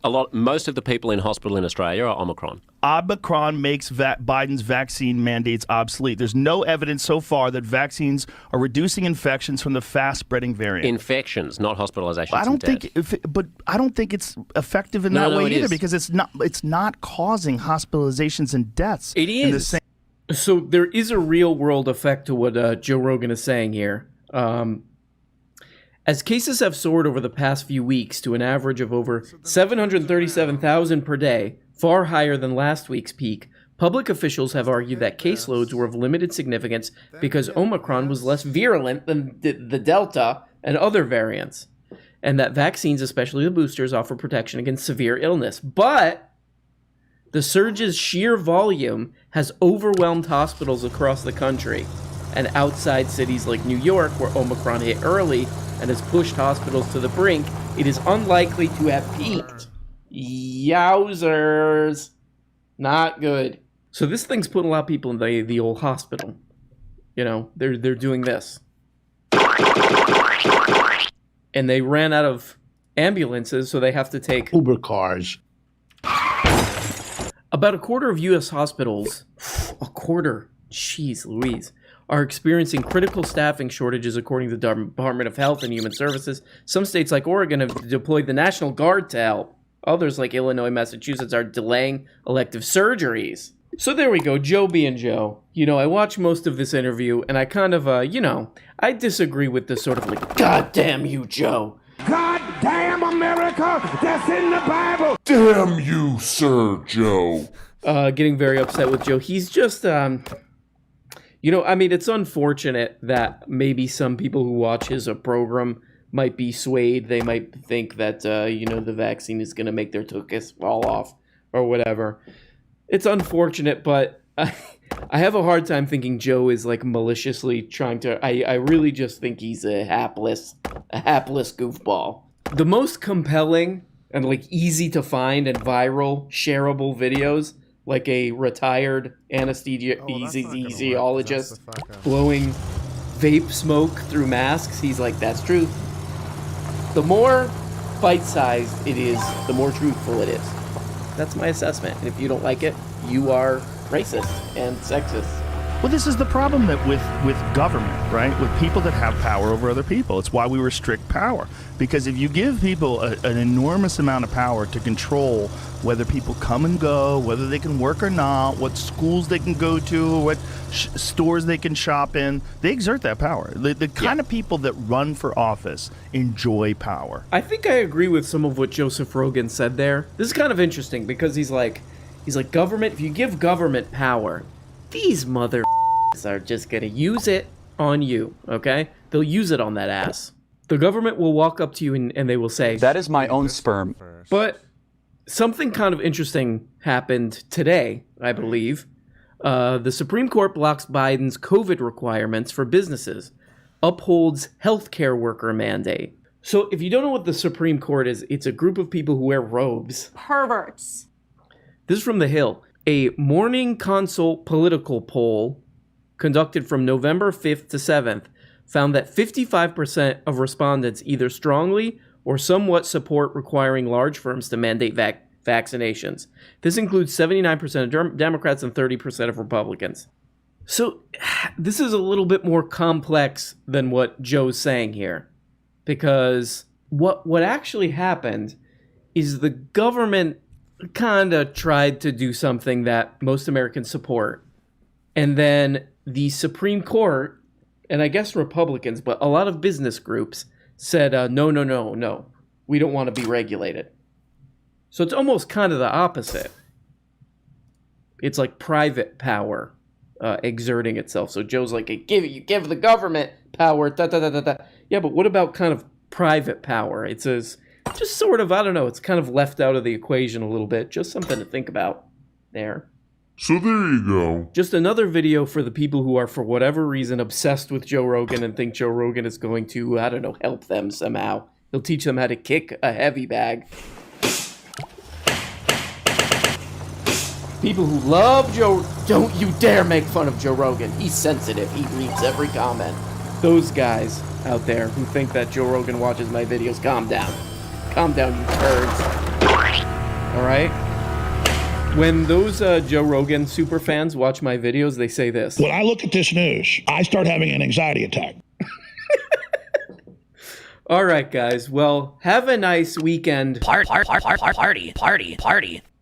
And you know where I'm going with this, okay? Many of you are going to have a few cocktails, okay? I know you're going to do it. You're going to do whatever you want, okay? It doesn't matter what I tell you because you're going to do whatever you want anyway. Do this. Uber cars. Remember to always take Uber cars. So you don't do this. Well, first you do this. Then you don't take Uber cars. So you do this. Okay, guys, I'm kind of losing. Toward the end of these videos, I start to sort of lose it, you know? Thank you so much for watching. Arun Brown. Uber cars. Bye-bye. Hey, guys. You're only getting a fraction of the weekly shows. If you want a new motherfucking episode every day, subscribe on Patreon for as little as 2 bones. You get the patron-only Tuesday and Thursday shows, the Bookablega show where we look at important books, and the goddamn weekly behind-the-scenes show. And for only 25 bones, you could become a producer and get your name up here. Look at these people. These people make this show possible. If it wasn't for them, nothing. We don't have a show. We got nothing, and it's garbage. And we have to just leave. We have to just basically walk away. And we don't even really know where we're rocking. That's the truly troubling part about all this. But please, become a patron today. For as little as 2 bones or 5 bones is another level, or 10, or you go the full 25 and you get up here. Big special thanks to these people. Love you guys. Love you guys so much.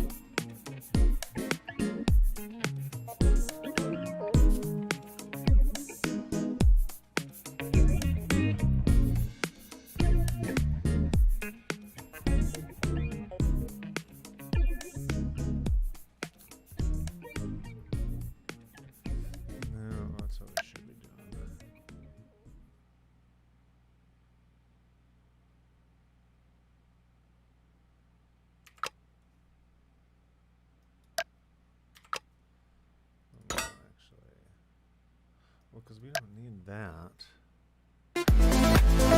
Ooh, Jesus Christ, guys.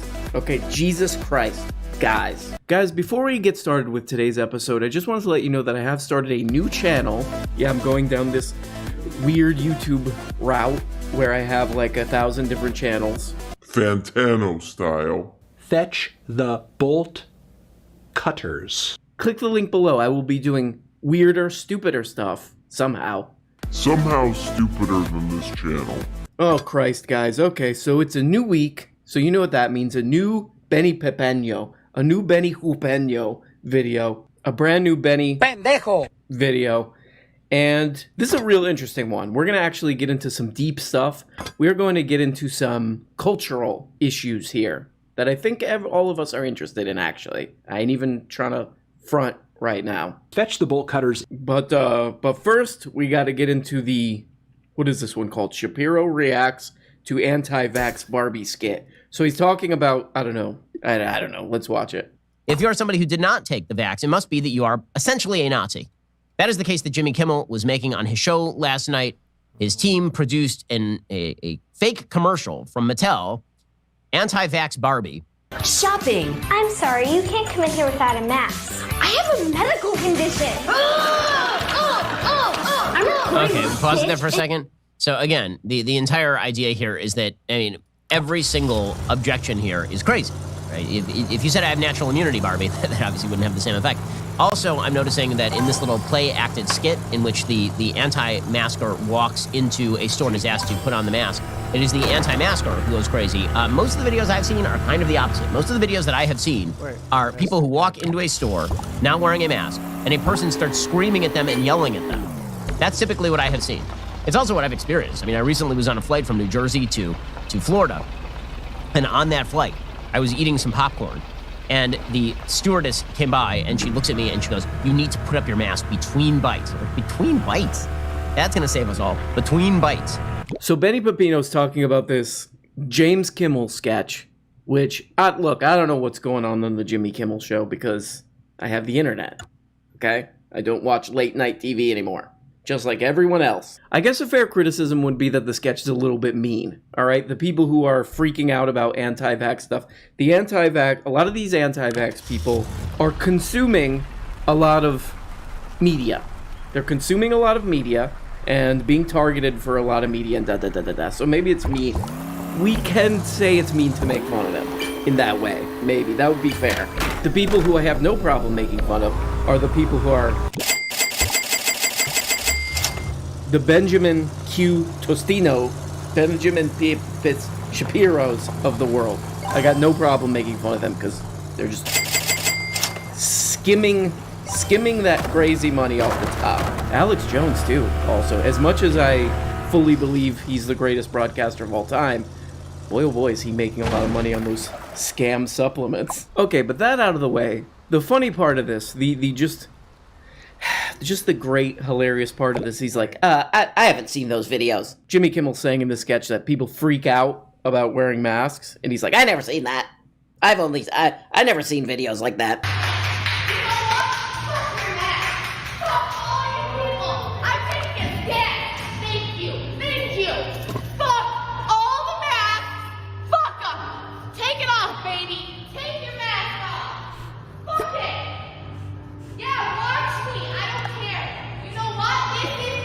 Yeah, I wonder if that has anything to do with you living in a totally algorithmically generated media bubble.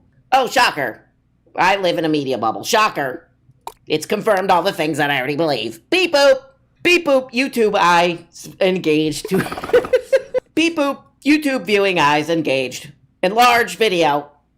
Enhance. Video enhance. 200%. But the far funnier and the far better thing here is that some lady came up to Ben Pepino. You know, he's sitting in first class on a plane. And and on that flight, I was eating some popcorn. And the stewardess came by, and she looks at me, and she goes, "You need to put up your mask between bites." I'm like, between bites? He's doing this. And some flight attendant comes up to him. I've been on a couple flights in the past couple months. Showing off, yeah. Maybe I am. Okay. Pendejo.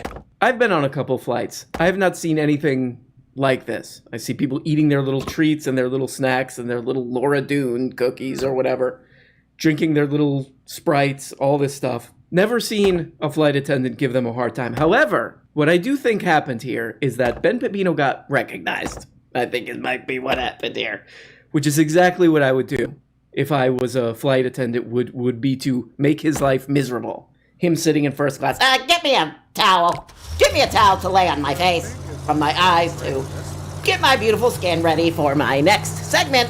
I would do everything in my power to make it the worst flight he's ever been on in his life. Yeah, hi, Mr. Shapiro. I'm a big fan.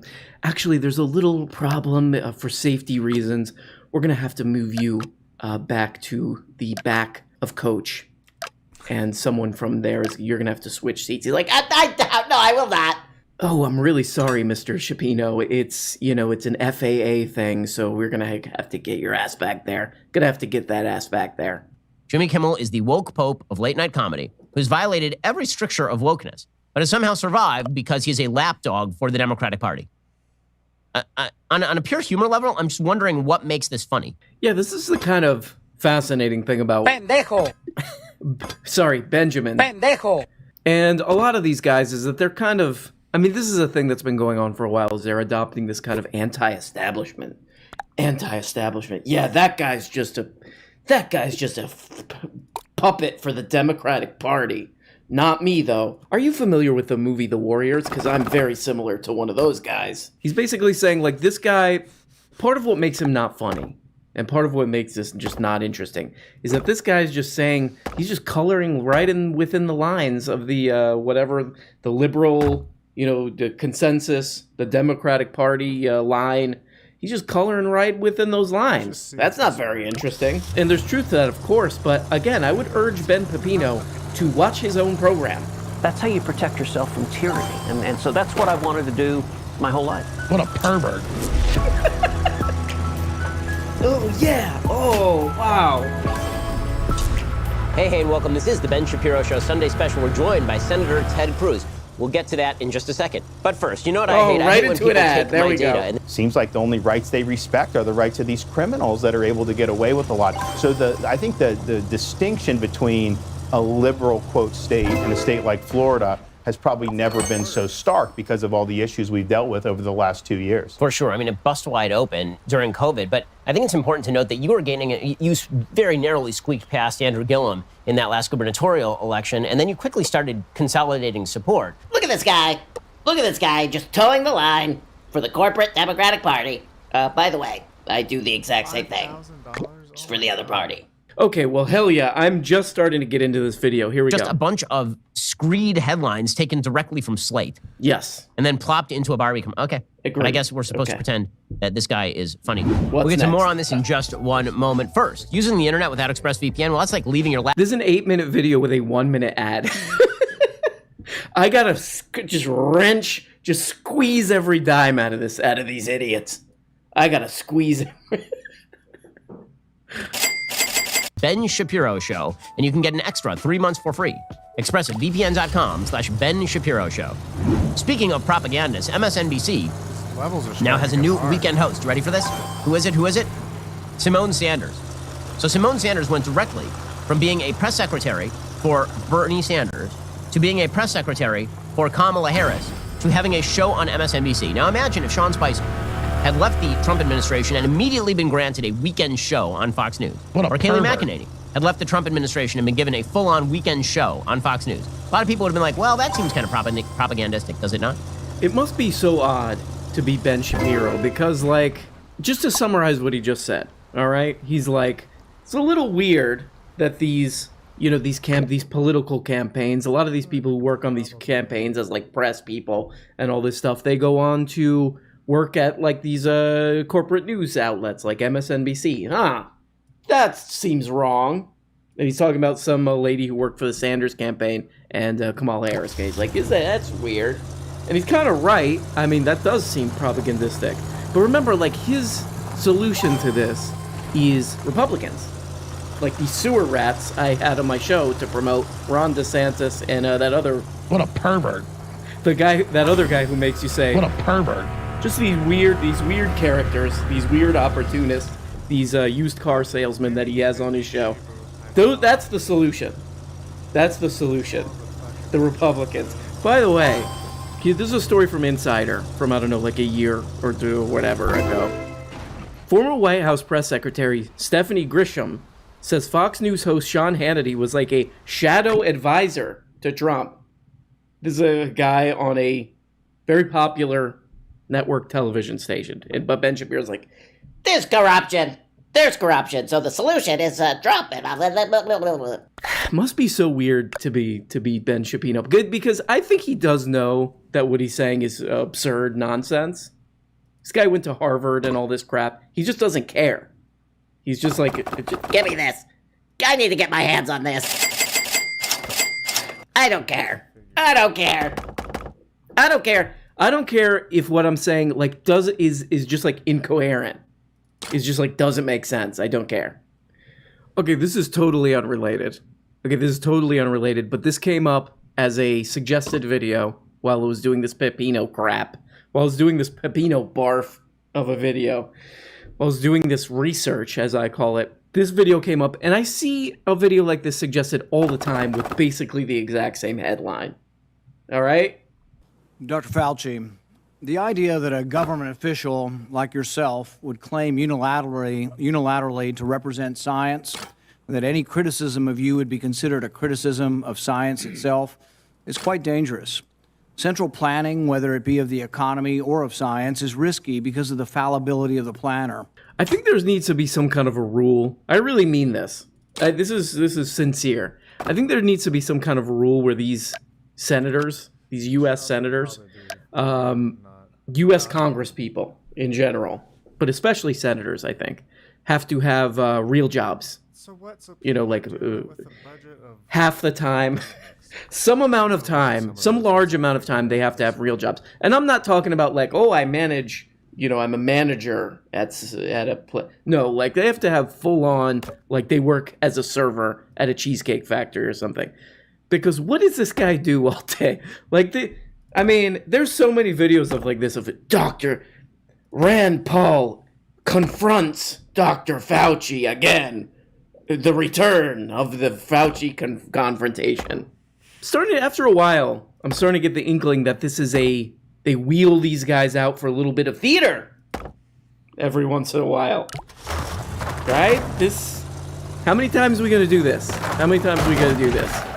How many more media moments, how many more clips are we going to try to create with this waste of time? Senator Rand Paul of Kentucky joins me now, member of the Health, Education, Labor, and Pensions Committee. But at one point, you did say to him, you are the person who is more responsible for the deaths in this country than anyone else. Do you think that's fair? So the implications from these media moments that Rand Paul and Fauci are doing, the implication here is pretty serious. That this guy who strikes me as a kind of Mr. Magoo figure, to Anton Fauci, he coordinated some kind of global conspiracy to create on purpose a global pandemic. Very serious. So here's what we should do. And we're going to get a petition going for this. If Tony Fauci is not held to account for this through prison time, or he's wheeled out in handcuffs, or one of those Hannibal Lecter, you know, like with the mask on, the whole deal. If Tony Fauci does not have some kind of something happens from all this crap that they're doing here, then Ron Paul goes to jail. Rand Paul goes to jail. They throw Rand Paul's ass in prison. There's got to be some, for all this tap dancing, there's got to be something has to happen, okay? So I say they pull up, and they throw this confused-looking motherfucker in prison. If all this is a BS baloney. How about that, moron?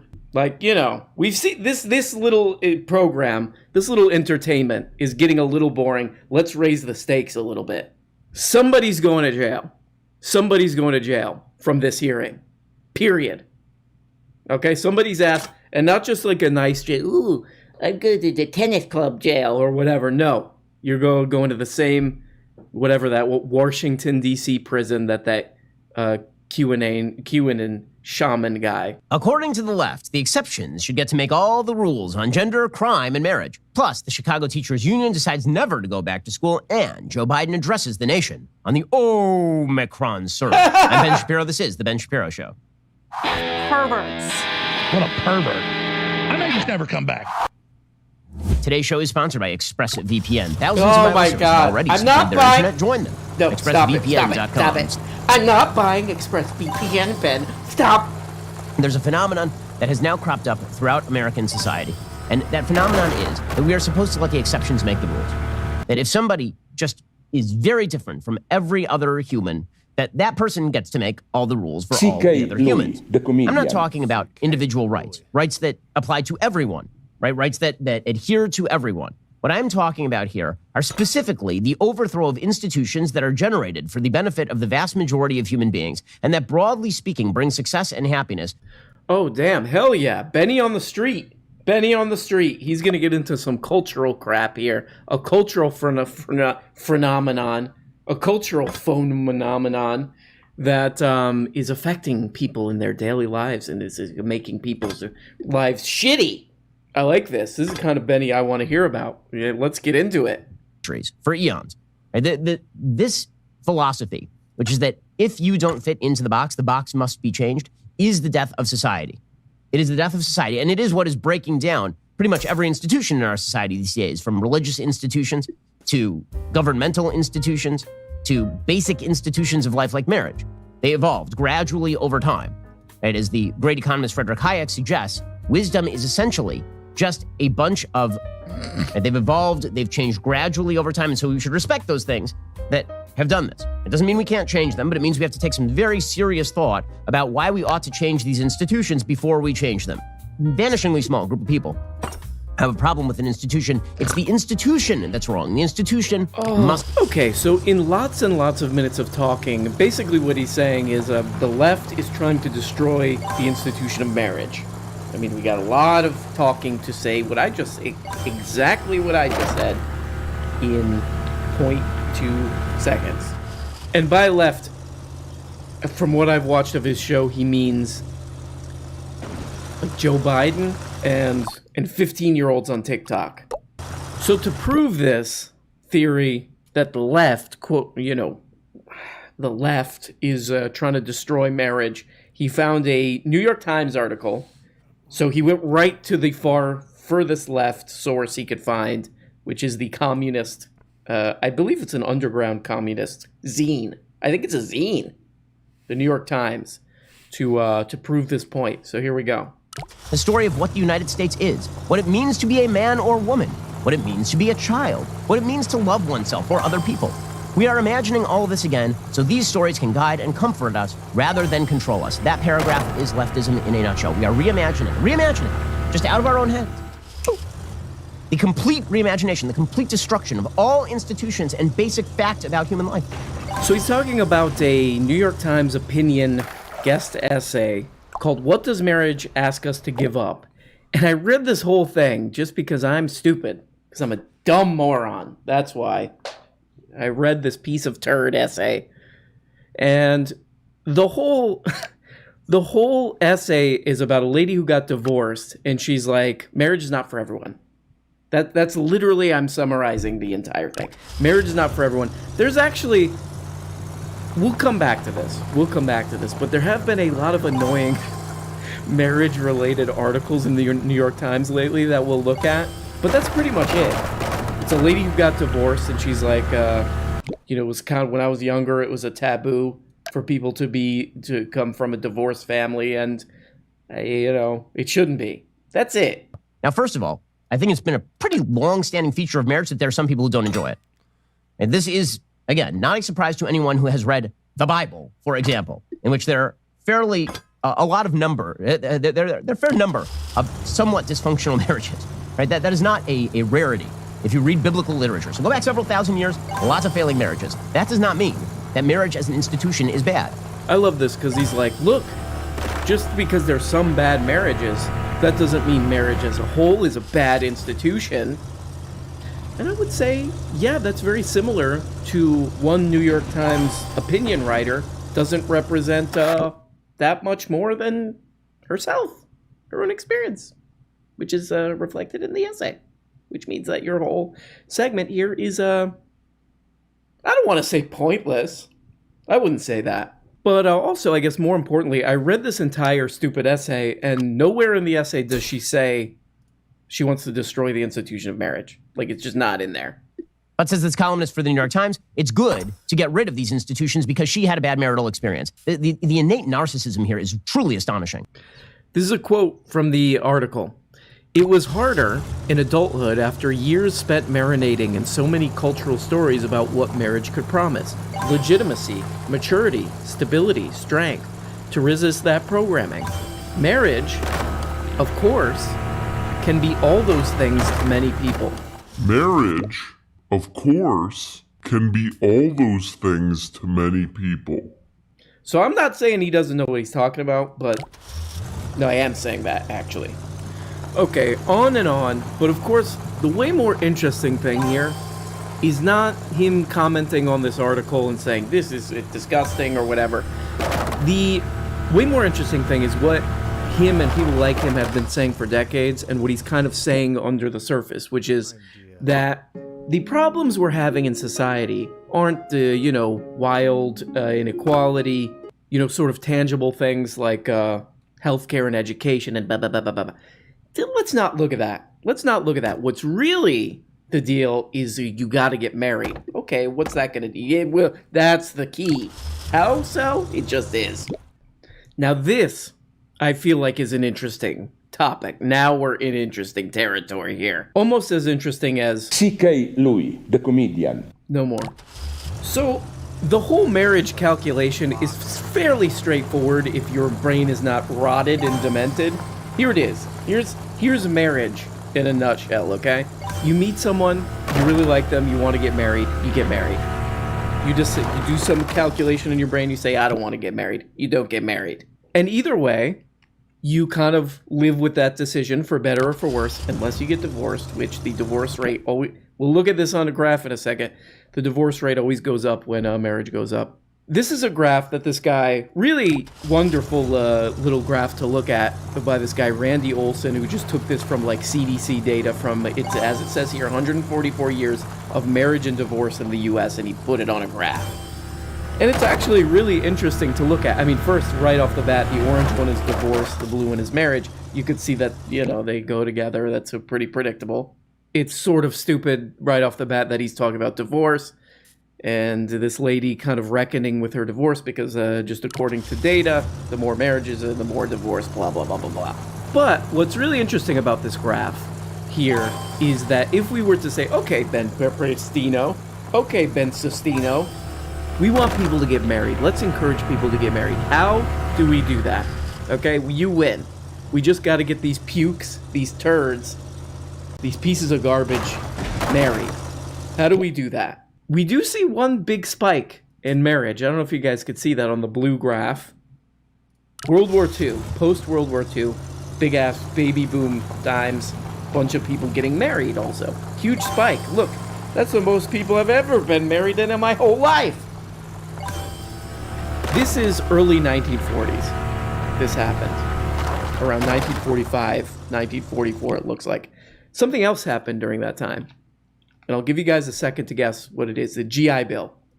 The GI Bill happened during this time. Before I give a little explanation for the GI Bill, the GI Bill, a quick way to summarize the quickest way to summarize it is all the things Ben Pepino hates. The GI sent more than 8 million World War II veterans to school between 1945 and 1956. It was signed by FDR in 1944, right around the time that marriage boom happened. It also backed home loans, gave veterans a year of unemployment benefits, and provided for veterans' medical care. I'll give you 1 second to guess who also benefited from this. C.K. Louis. The comedian. Who? C.K. Louis, the comedian. Oh, the comedian, okay. The bill was a huge success, propelling Americans to new heights of education and helping fuel the economic blah, blah, blah, blah, blah, blah, blah. So, I mean, there were other factors, of course. I don't think, like, just the GI Bill was like, that's the response of that, just that alone, was it? No, I don't think that. But I think if you were going to try to encourage people to get married, you would maybe do something like this. Might work, might not work, but it seems like that's the only thing you got. Other than that, it would be just like, I don't know, making culture and just saying you got to get married on your right-wing blog or whatever. You got to get married, which they've been doing forever.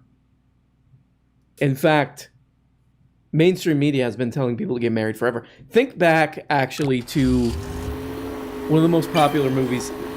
Just as an example, this is like the one that just popped into my head, but of course there's a limitless examples. One of the most popular movies, early 2000s. Remember Knocked Up? What's that guy's name? Seth Rogen or Joe Rogan? Which one is that guy? Which Rogan? The whole plot of that movie was, these people are just sort of going around, doing this. That is my own sperm. But then this lady got pregnant, and but hey, how about instead you get married? And they ended up together. And like one of the last shots in that movie is the guy like gets a normal job. He's like, I got a normal job now to support my family. This has been That's been the mainstream narrative forever. Get married. So if the cultural thing is not working, if marriage rates are still going down, which if you see in the graph they have been since the 1980s, then what else can you do? What else can you do? You could do arranged marriages, I guess. But actually, the only real purpose I can come up with for this, why to do a segment like this, especially coming from a certified lover boy, a certified right winger boy, is to just offload, is to just shift attention from real problems, which is all the healthcare, education stuff, and all that makes social mobility kind of stuff harder. To shift that over to, nope, people aren't getting married. That's the only reason I could come up with. The only kind of not totally nonsensical reason for doing this segment.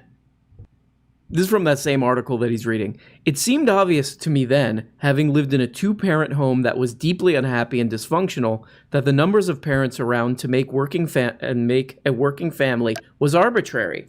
That people beholden to the rigid mathematics of mother and father and children equals stability were short-sighted, ignoring all we know of human interactions and ways we make family throughout human history. To believe that one equation would work for us all seems so simplistic and childish that for much of my young adulthood I simply disregarded it. So there we go, guys. An odd young man who we make fun of in a, I would say, borderline ableist way. Sorry, on this channel. Perverts. Very similarly to C.K. Louis. And there you go. So guys, one last thing before I go. Please click the link below to go subscribe to my new channel. If you want to watch more silly, stupider stuff, do it, okay? Cut the crap. I've had it with this, okay? And thank you so much. And as always, bye-bye. Hey guys, you're only getting a fraction of the weekly shows. If you want a new motherfucking episode every day, subscribe on Patreon for as little as 2 bones. You get the patron-only Tuesday and Thursday shows, the Bookablega show where we look at important books, and the goddamn weekly behind-the-scenes show. And for only 25 bones, you could become a producer and get your name up here. Look at these people. These people make this show possible. If it wasn't for them, nothing. We don't have a show. We got nothing, and it's garbage. We have to just leave. We have to just basically walk away. And we don't even really know where we're walking. That's the truly troubling part about all this. But please, become a patron today for as little as 2 bones, or 5 bones is another level, or 10, or you go the full 25 and you get up here. Big special thanks to these people. Love you guys. Love you guys so much.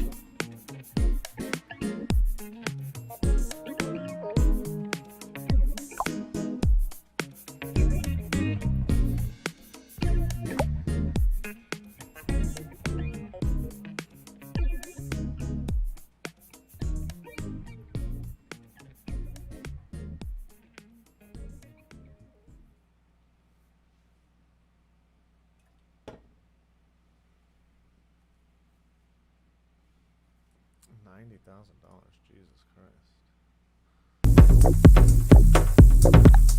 Hey guys, welcome back to my daily party. So guys, on this program we look at, goofy and weird and strange and odd and decrepit media stuff. And what I've been looking at the past couple months is what we've been seeing a lot of is sort of, how would we describe this? Sort of odd economic discussions in the media. Let's just put it that way. So that's what we're going to be talking about today. We've been hearing a lot about this inflation stuff. Let me, as a common... What a pervert. That doesn't really work.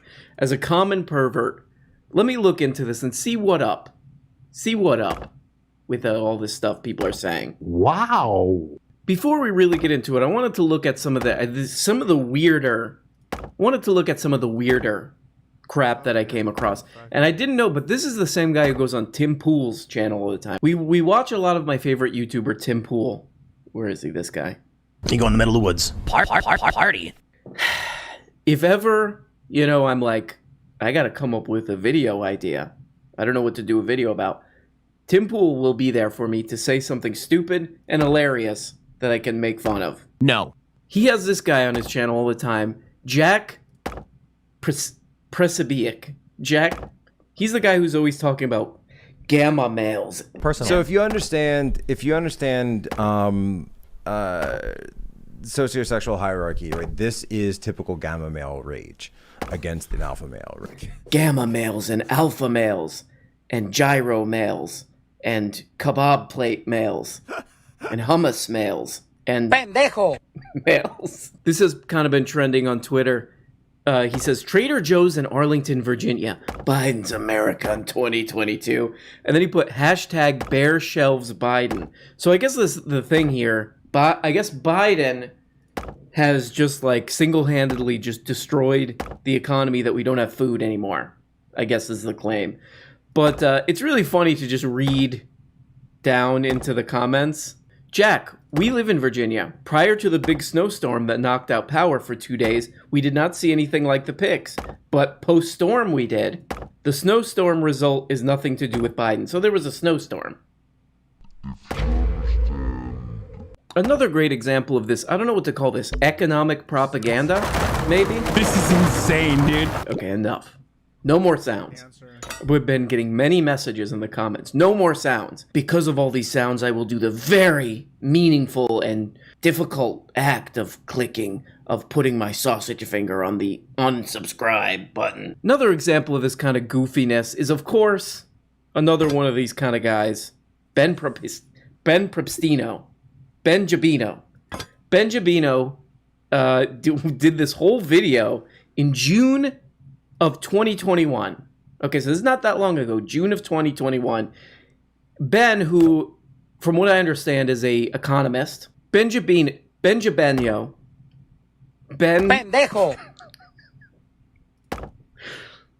Goes on this long thing, a long whiteboard explanation to convince us that he's an expert on the economy, and this is...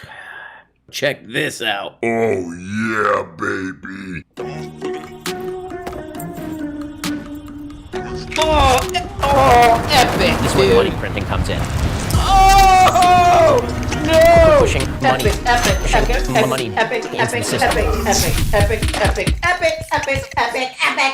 Is the 266,000 jobs that were created last month. Okay, that was supposed to be 1 million jobs. Okay, this gap is really devastating. What it shows is that even though we are blowing money into the economy, and in some ways because we are blowing money into the economy, specifically by paying people to stay home, there is this gap between the ability to ramp up the supply to meet the demand. And that's how you end up with stagflationary cycles. Oh, yeah, Benny Jabeno. Benny Jabeno, registered economist. So if you kind of missed what he said there, he's saying, look, we're having big economic problemos because we don't have enough people working, and the problem, and what's causing that problem is because we gave all this money to people to stay home, aka unemployment. We gave them an expanded unemployment. We're blowing all this money. We're blowing all this money on these people with this expanded unemployment. So, perfect. Okay. So we have, this was a couple months ago, June 19th, 2021. Okay. So we kind of were able to see if this played out. So, a lot of states cut that unemployment, right? If what Ben Pendejo is saying here in this video was correct, you would have saw when they cut all that unemployment, massive growth, massive job growth. The economy jobs come roaring back. This is from CNBC, but even the Wall Street Journal had to write about this. Ending unemployment benefits had little impact on jobs and fueled $2 billion spending cut, study finds. Not only was he wrong, but this guy was like ass backwards wrong. States that withdrew early from federal unemployment programs pushed few people back to work. Uh-oh, sounds like a Pepeño is wrong on this one.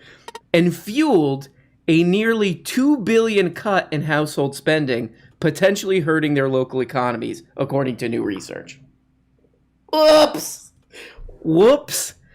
Specifically by paying people to stay home. And just recently in Virginia, Pennsylvania, New Jersey, we saw Democrats get crushed.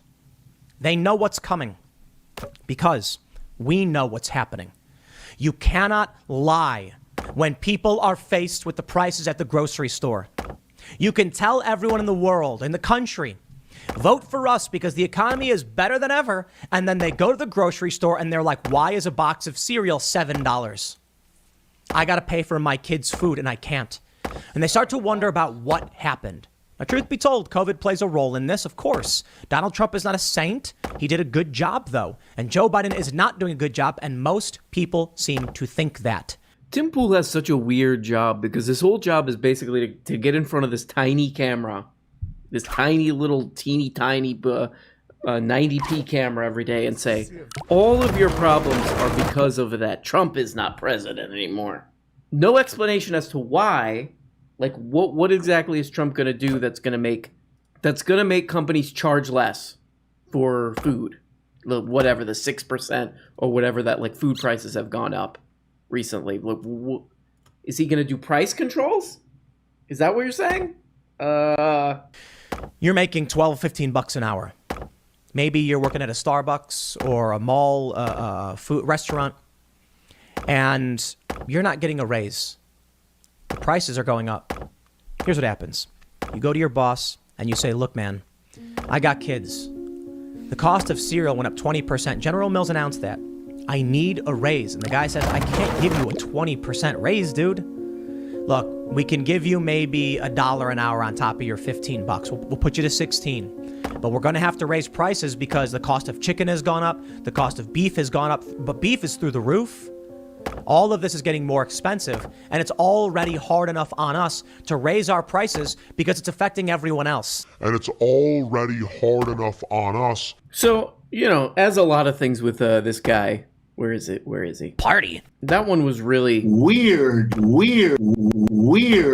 Because he's like, he goes through this kind of a story where he's like, and then people are getting all this inflation, so they go to their boss and like, can I please have one more dollar? And can I please have one more dollar, sir, please? And Tim Pool's like, but these places, they can't. And it's already hard enough on us. Because it's too hard. I think that's maybe where Tim misses the more interesting part of the story here with the economic situation. I'll just read this from the Detroit Free Press. Kroger, other retailers see eye-popping profit. Eye-popping profit. Weird. As workers reap little benefit. This is from December 4th. We find that while top retail companies' profits have soared during the pandemic, pay for their frontline workers in most cases has not. Disgusting. I will tell you, same as Steve Bannon will, the rich people are screwing you over and ripping you off. Not every single rich person is. There are certainly people who will tell you that I'm against the rich, just like Steve Bannon. Just like Steve Bannon. I'm against the rich and elites, but they can't. Even though they're making record profits this year, they can't give it more than an extra dollar. That would be crazy. Disgusting. Weird. And we have to raise the prices because how else are the people who own stocks and CEOs or whatever, how are they going to make how are they going to do this? I do get the impression with Tim Pool that not even he knows what he's talking about a lot of the time. He mentions gas prices too, because Brandon, I guess he forced all the oil and gas companies to raise their prices. Oil and gas industry profits climbed as Americans faced high gas prices in 2021. The fossil fuel industry experienced a boom in profits during the first 9 months of 2021, raking in tens of billions of dollars as America's faced a jump in gas prices. So I'm not sure what trunk, because this is Tim Pool's solution to everything. He just, Tim Pool chews up the food and spits it into these people's mouths of, yeah, Trump, as long as Trump goes in there, everything's... But this is a more basic thing. They're raising gas prices and they're making a lot more money because they think they could get away with it, I guess, at this point. What exactly is Trump going to end capitalism? Is that the... Companies like Exxon and Chevron have posted high profits in the third quarter of 2021. In just 4 months, the 24 companies made $74 billion. Exxon alone reported making $6.9 billion in the third quarter, a 60% increase in revenue from the same time last year, and its highest profits in 4 years. That's a pre-pandemic, dude. So for some reason, that's sort of missing from Tim Pool's thing. Is like he's just like, the Biden's doing this stuff. What about these companies that are making record profits, but they're still like, we don't have any, we can't pay anybody, we still gotta raise prices also. Sort of interesting, just sort of interesting with Tim Pool that a lot of this stuff is kind of left out of the analyses, as I call them. Inflation is soaring. A key measure of inflation had its biggest spike in nearly 40 years. The Consumer Price Index jumped 6.8% over the past 12 months. But I have been talking to some shoppers in the last few days, and they do sound kind of frustrated about higher prices. Here's what one of them told me. You know, I'm a bit frustrated that prices are up. I think with so much competition, you would expect them to be lower. So it's quite frustrating with all the money being funneled into free money into the economy, just causing inflation and everything. So, you know, with that comes higher pay raises for my employees and higher operating business expenses for my business. So it is quite frustrating, but, you know, it is what it is.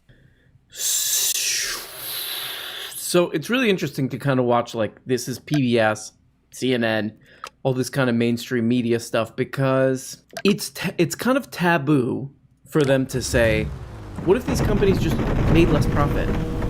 What if they just made less profit? Then they wouldn't have to... They could have slightly less profit and the price of milk could stay, whatever, 50 cents or whatever it is, 30, 40 cents lower. There's no greater divide in American life than the gap between people who care about what gas costs and the people who don't care. It's a cultural divide, obviously, a chasm of class economics and geography, those who take Uber versus those who drive their own cars.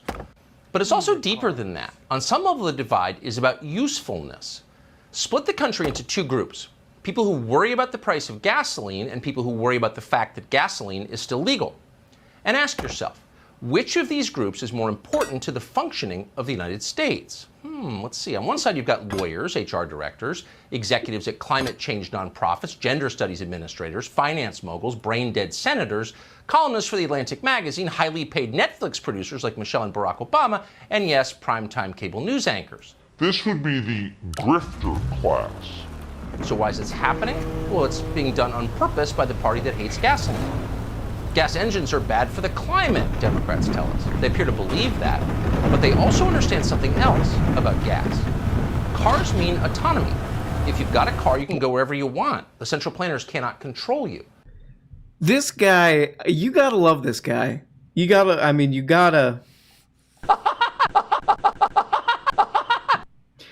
love this guy, because his whole job is just to basically like lie to poor people, like right in their face. So as we looked, oil and gas companies making a lot of this,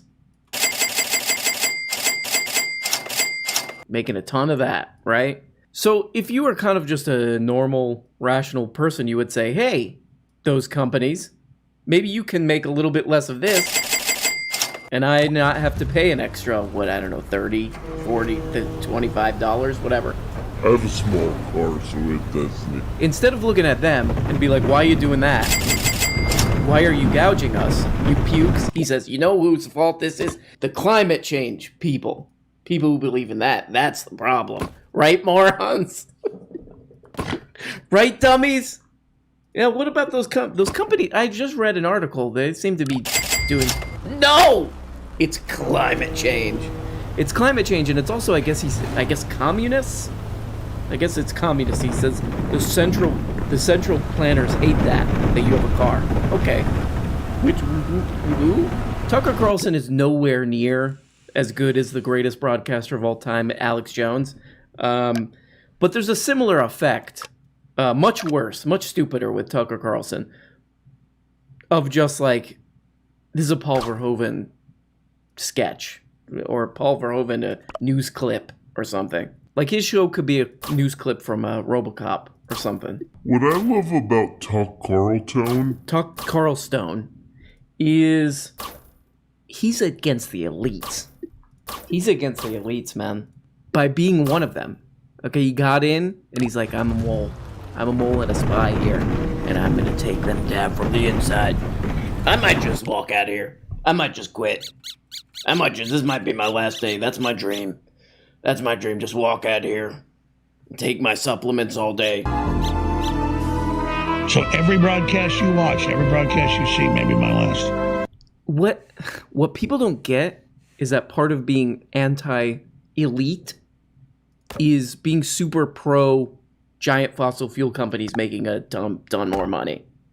It's because, God, you idiots, you don't get it. A lot of those people, those fossil fuel company CEOs and stockholders are very punk, and they're going to use those profits to buy Bad Brains records.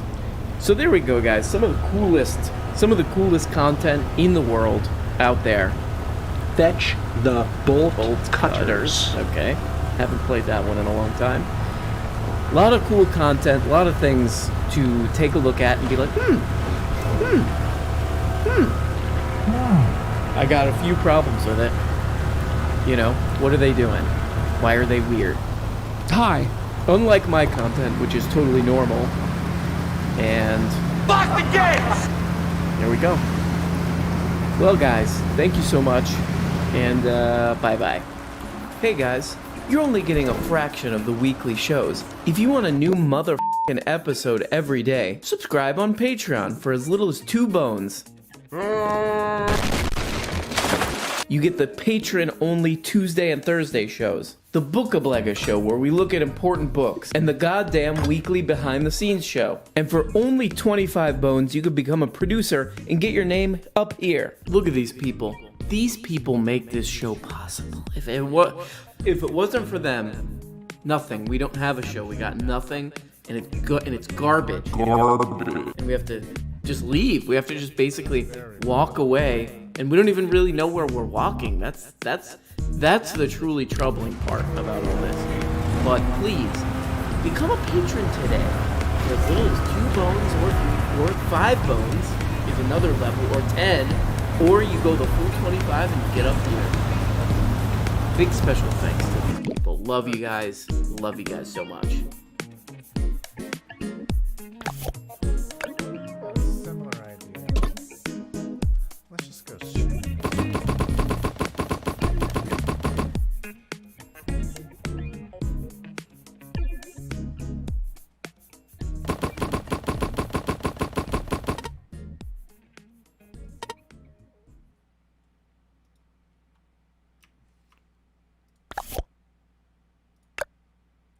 Let's go mostly straight. Let's have like. Hey guys, guys, I was wondering if, I don't know, if you're not busy, sometime maybe we could look at some stupid content together and make fun of it. It's stupid. You don't want to. It's dumb. It's dumb. Forget it. So, guys, everyone's scared. Everyone's scared. This is a pretty funny story that's been unfolding the past couple days, which is this, I don't know, what would you call this? Like the right-wing content creation ecosystem has been doing this because this guy, Ethan Klein, posted this I would say fairly obvious tweet. Joseph Rogan, who lives on elk meat, egg yolk, and human growth hormone with lungs full of tar, thinks he's healthier than everyone. He does smoke a lot, right? Smokes a lot of weed, I guess. Big old doinks. This MFer is such a bitch that when he got COVID, he threw the kitchen sink at it. If you're so healthy, just ride it out like you say a man should. Now, before we get to the pretty funny Pretty funny responses to this one. Guys, I don't know if you remember this, but whatever happened to the lab leak theory? The same guys, Joseph Rogan and all the people he has on his podcast, Brett Weinstein, that other guy, were really, a couple months ago, it was all about the lab leak theory. Whatever happened to that? What % probability would you currently place on the hypothesis that COVID-19 leaked from the Wuhan Institute of Virology? But I would say the likelihood that this virus came from a lab is well above 95%. Is well above 95%. The shocker is Dr. Anthony Fauci, 2017, reverses the ban on gain-of-function research. They're playing fucking games.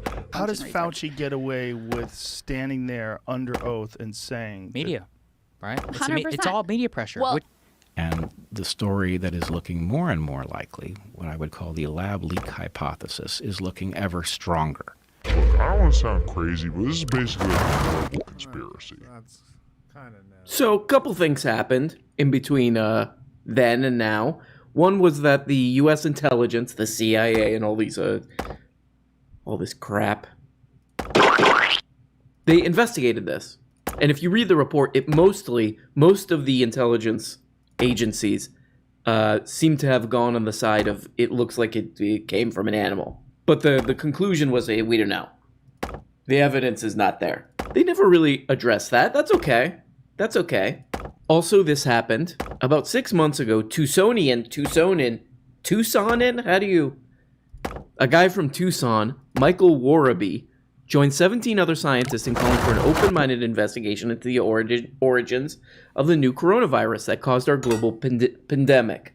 We must take hypotheses about both natural and laboratory spillovers seriously until we have sufficient data, they said in a letter published on May 14th in Science. This was during a peak in the reconsideration of the idea of the so-called lab leak theory from the Wuhan Institute of Virology. Now Warraby, the head of the University of Arizona's Department of Ecology and Evolutionary Biology, has about enough data to show that didn't happen, he says. Warraby marshaled strong new evidence in a November 18th article also published in Science, arguing that both the history and clustering of early cases show it emerged from wild animals sold at the Hunan seafood market in Wuhan, not the lab. And guys, I actually confirmed all this. I actually went and confirmed all this, folks. I got the documents, guys. I might just leave here. I might just quit. Maybe I'll walk out of here tomorrow and you never see me again. That's really what I want to do. He gets out a stick and he starts beating that mule. That mule lays down on the ground. And he's beating it and beating it and beating it. We're dead already. I might just walk out of here and never come back, guys. That's my dream. I actually Googled the Hunan seafood market, and they have a 1.9 and Google reviews, so case closed, guys. The reviews are almost as bad as the apartment building that I live in. 1 star is too much. Ooh.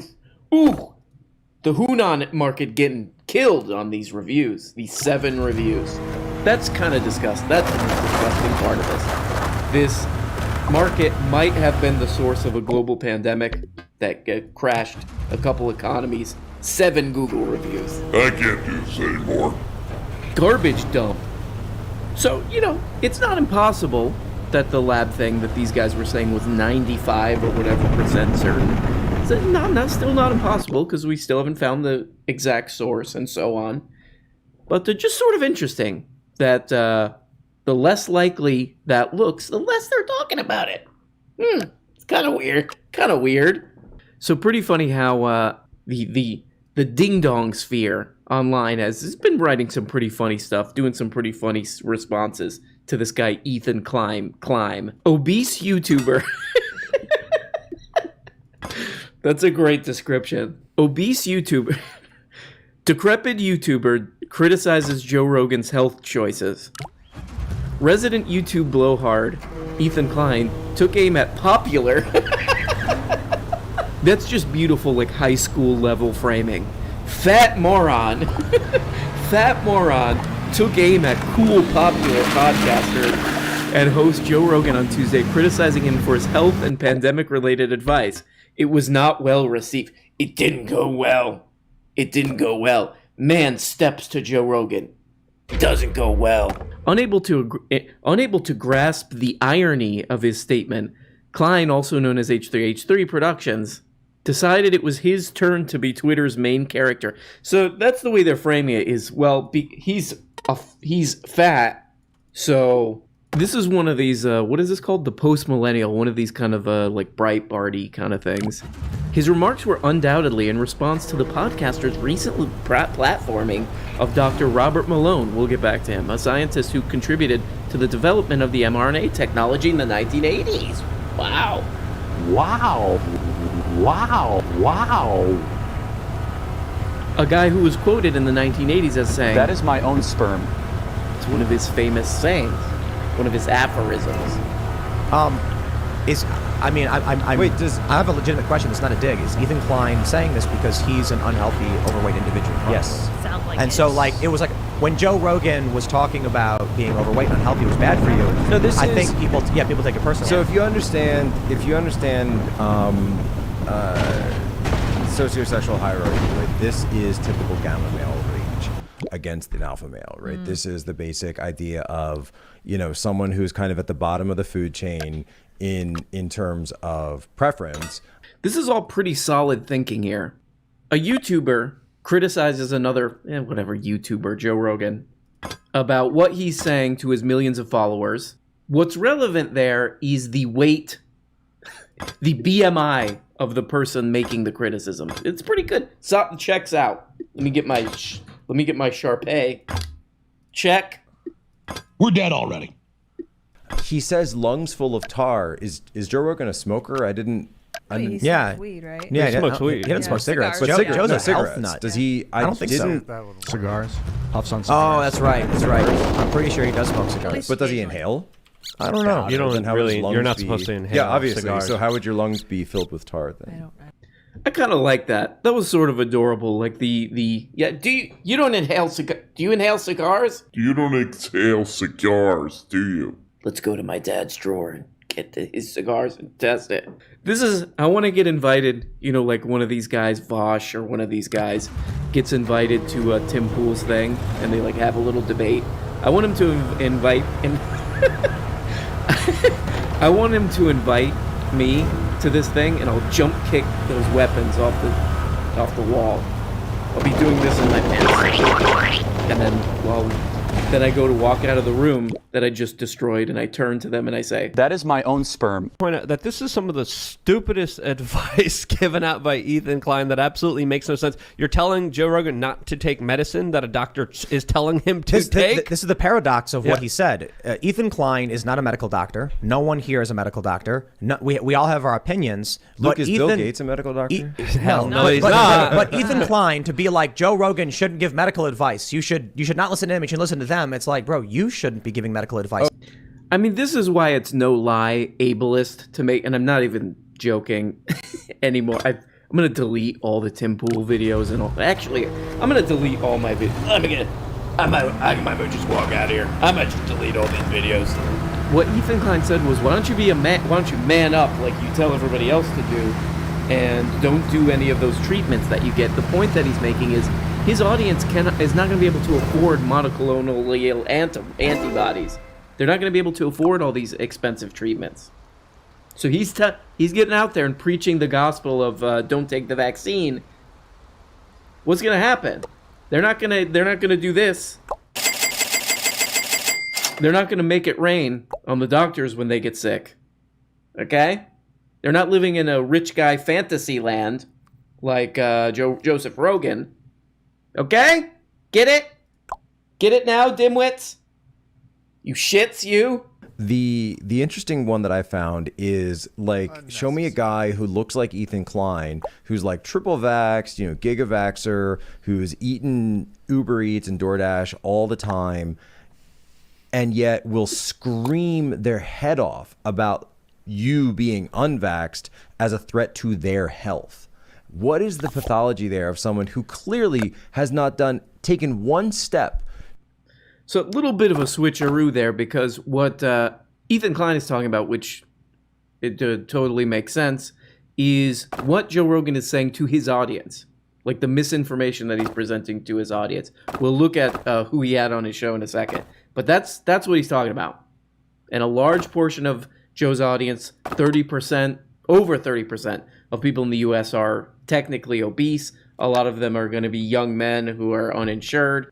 There's a big study in the New York Times about this, that death rates among younger people, people below 65, are going up. Post-vaccine, going up. The most vaccinated group, decrepit fossils, they call them. Crypt keepers. 65 plus. I'm just kidding. Calm down. What? They're the most vaccinated group. 65 plus. They're like 90% vaccinated. Death rates are going down for them. 65 plus. Post-vaccine. So, what's causing that? I mean, quite literally, one of the big contributing factors is content. Content. So, as much as a goof nut and a money-gobbling little piece of turd Tim Pool is, don't do this. What I'm about to show you, don't do this. Yeah, the cops just walked in. Yeah, I don't know what's going on here. Should we? Yeah, that I was looking at my notes and I was like, did somebody swat you? Yep, somebody swatted us. Did they really? Yep, somebody swatted us. We live in a very school shootery country. You know what I mean? I'm gonna swat somebody. So over the past couple months, Joseph Rogan has had a few he's had like 3 doctors on, basically, to discuss COVID-related crap. One of them is a guy named Peter McCullough, who, just like basically the right wing, like every right-winger, has been wheeling this guy out. Damn. One example of this guy's stuff is that he brings up the VAERS data, which if you know what that is, it's basically like a self-reporting system that the CDC set up. Then he had a kind of moderately interesting guy named John Abramson on, who's, I think, like a Harvard healthcare teacher, professor. This guy was generally pretty cool, but Joe Rogan just kept hitting him with the anti-vax stuff to the point where the guy started to seem like getting worn out and tired by it. The people who took the vaccine, one person in that 22,000 had died of COVID. The people that took the placebo, 2 people had died of COVID.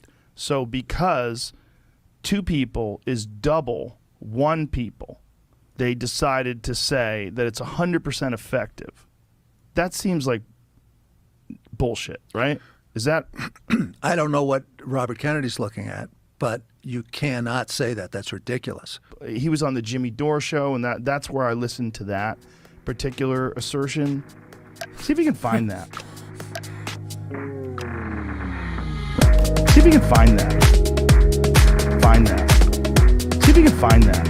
Find that. We're dead already. See if you can find that. Find that. See if you can find that. Find that.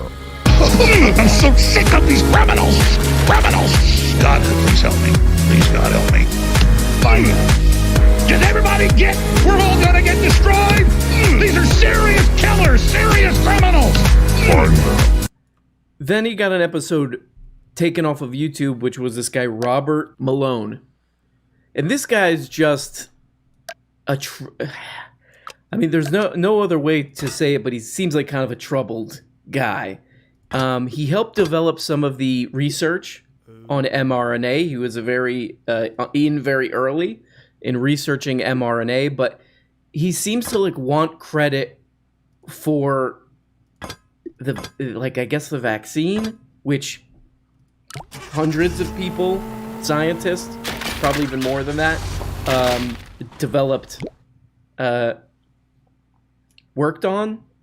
Seems like he wants some credit for it or something, but whatever. He's the same kind of anti-vax content as the other guy, but there's a really bizarre story about this guy, which in my opinion, Joe could have easily found to do a big no-no for this guy coming on your show, which is a lot of these anti-vaxxers have been doing this thing where they'll share news stories about young men, young athletes dying or collapsing from heart problems.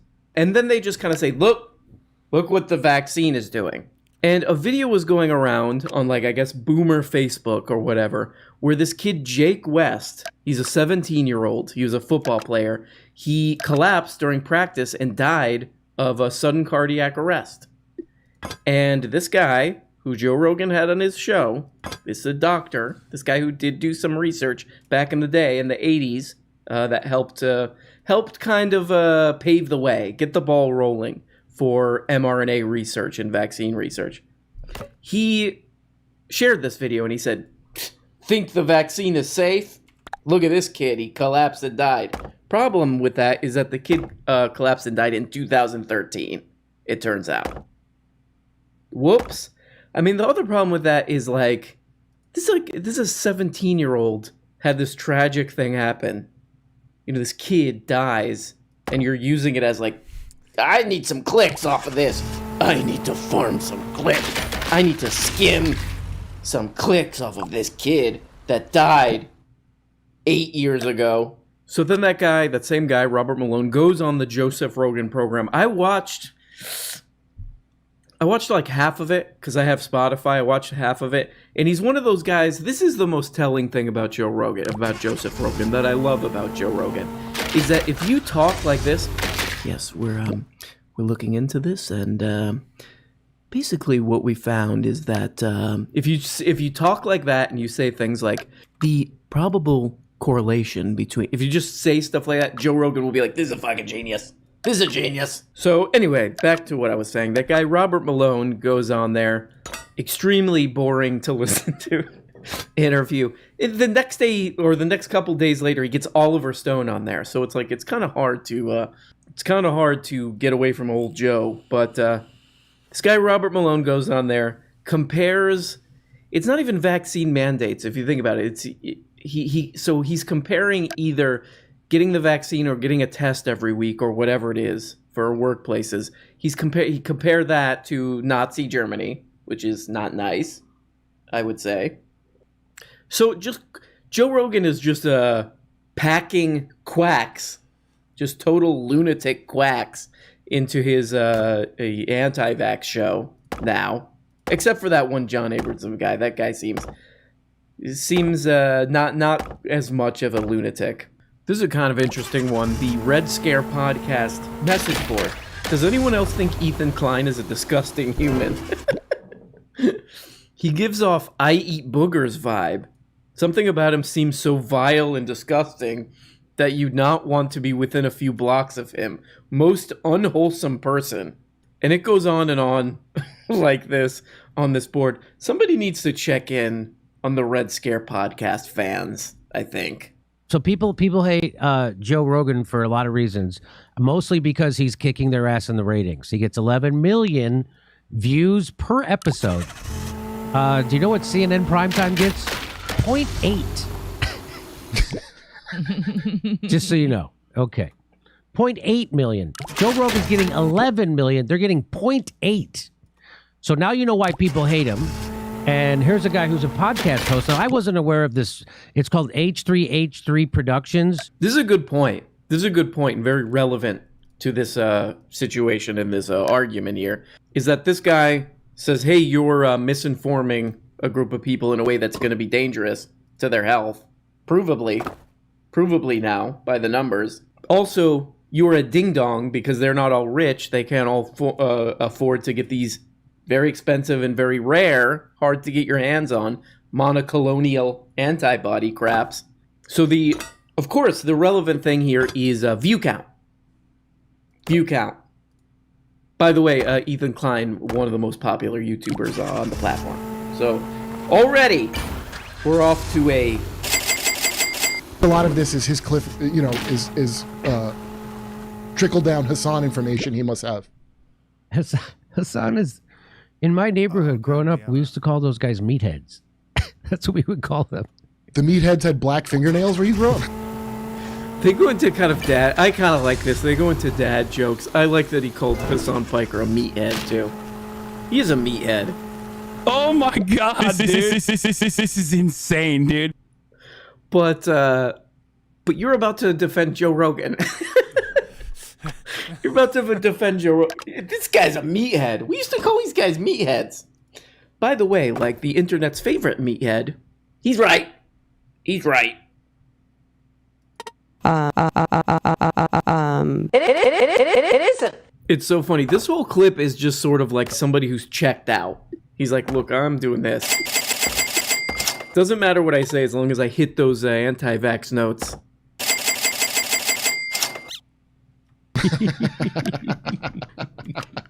Did they wear black nail polish?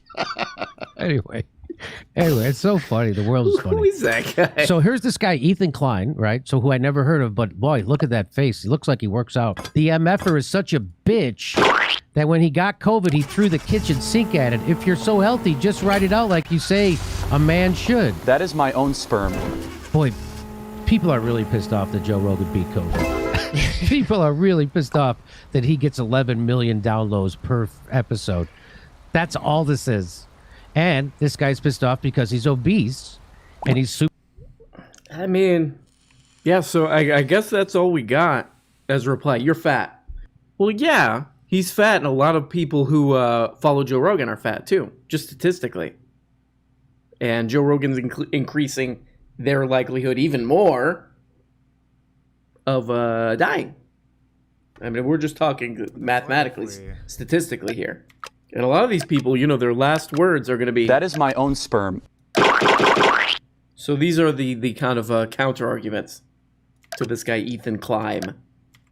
You're fat. You're fat, and Joe Rogan gets lots of views. Yay, USA! USA! I mean, literally, that is the driving ethos of the U.S. now. Hey, if it gets money and clicks... The one sympathetic thing that I have for these guys, and the thing that Joe Rogan kind of, you know, talks about, which I think is probably the best case, is the anti-profit-driven healthcare system we have in this country, where they all say big pharma, big pharma. By the way, all these right-wingers, like 10 minutes ago, if you even mentioned, you know, socialized medicine or non-capitalist healthcare would foam like almost, you know how those life preservers on a plane, like they blow up like that. Their pants did that with foam, with doo-doo. If you mentioned you know, some kind of Bernard Sanders or just any other country in the world functioning healthcare system, but now it's big pharma. Big pharma. Okay, what's the solution to big pharma? More capitalist drug companies. But it is the most sympathetic argument because it's true. Like, these companies are decrepit. These companies are decrepit, which is why you should not trust them and look at research, which is available on these vaccines. And I don't even know if even James Dorr is still even on that, because he was the force the vote guy. Let's get some healthcare in there. I don't even know if he cares about that anymore. The anti-vax stuff is just too lucrative. Wow. This long rant. Dude has caused so much vaccine hesitancy and misinformation, and he doesn't even have the balls to stand by the shit he preaches. No, he did. He beat COVID. He did it. He did it. Yeah, he did, because... Yeah, Joe Rogan, people like Joe Rogan are usually going to be fine if they can throw the kitchen sink at it. His fans can't. His audience can't. Again. And he's talking about how fat people should just die of COVID. No, fat people are just dying of COVID. That's what they do. He's not making you do that. You know that. That's you doing that, right? You're being obese and then getting COVID. That's going to make you die. Not. I mean, so there you go. That's the whole argument. You're fat. You're fat. You know, hopefully, I'm praying. I pray every day, and I'm praying, please let this pandemic stuff, this virus, be over at some point. So, guys, it is Friday, and a lot of you are going to go out to be perverts. Some of you are going to be perverts on the level of C.K. Louis, the comedian. So guys, remember, if you have a few drinks, please take Uber cars. Uber cars. And in the back of the Uber cars, make pee-pee. Bye-bye. Hey guys, you're only getting a fraction of the weekly shows. If you want a new motherfucking episode every day, subscribe on Patreon for as little as 2 bones. You get the patron-only Tuesday and Thursday shows, the Bookablega show where we look at important books, and the goddamn weekly behind-the-scenes show. And for only 25 bones, you could become a producer and get your name up here. Look at these people. These people make this show possible. If it wasn't for them, nothing. We don't have a show. We got nothing, and it's garbage. And we have to just leave. We have to just basically walk away. And we don't even really know where we're walking. That's the truly troubling part about all this. But please, become a patron today for as little as 2 bones, or 5 bones is another level, or 10, or you go the full 25 and you get up here. Big special thanks to these people. Love you guys. Love you guys so much.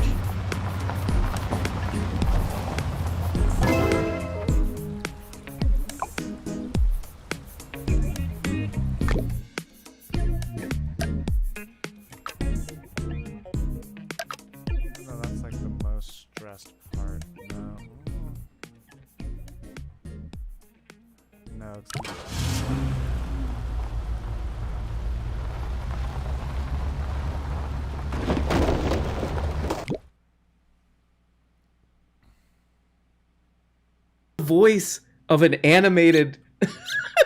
The other thing is that they're all saying, like, this is their go-to joke. And again, these are the hard work guys.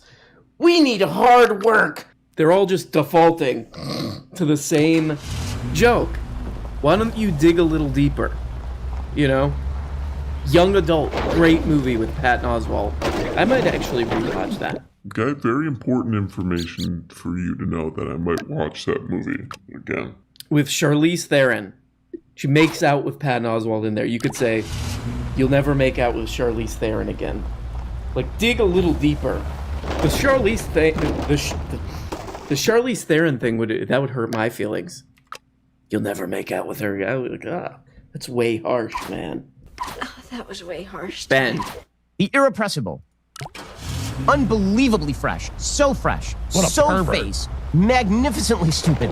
Alexandra Ocasio-Cortez. What a pervert. She decamped from locked down New York City, where everybody is still masked, where they have vax mandates despite the fact that the vaccinated are still passing the disease. She decamped to Florida.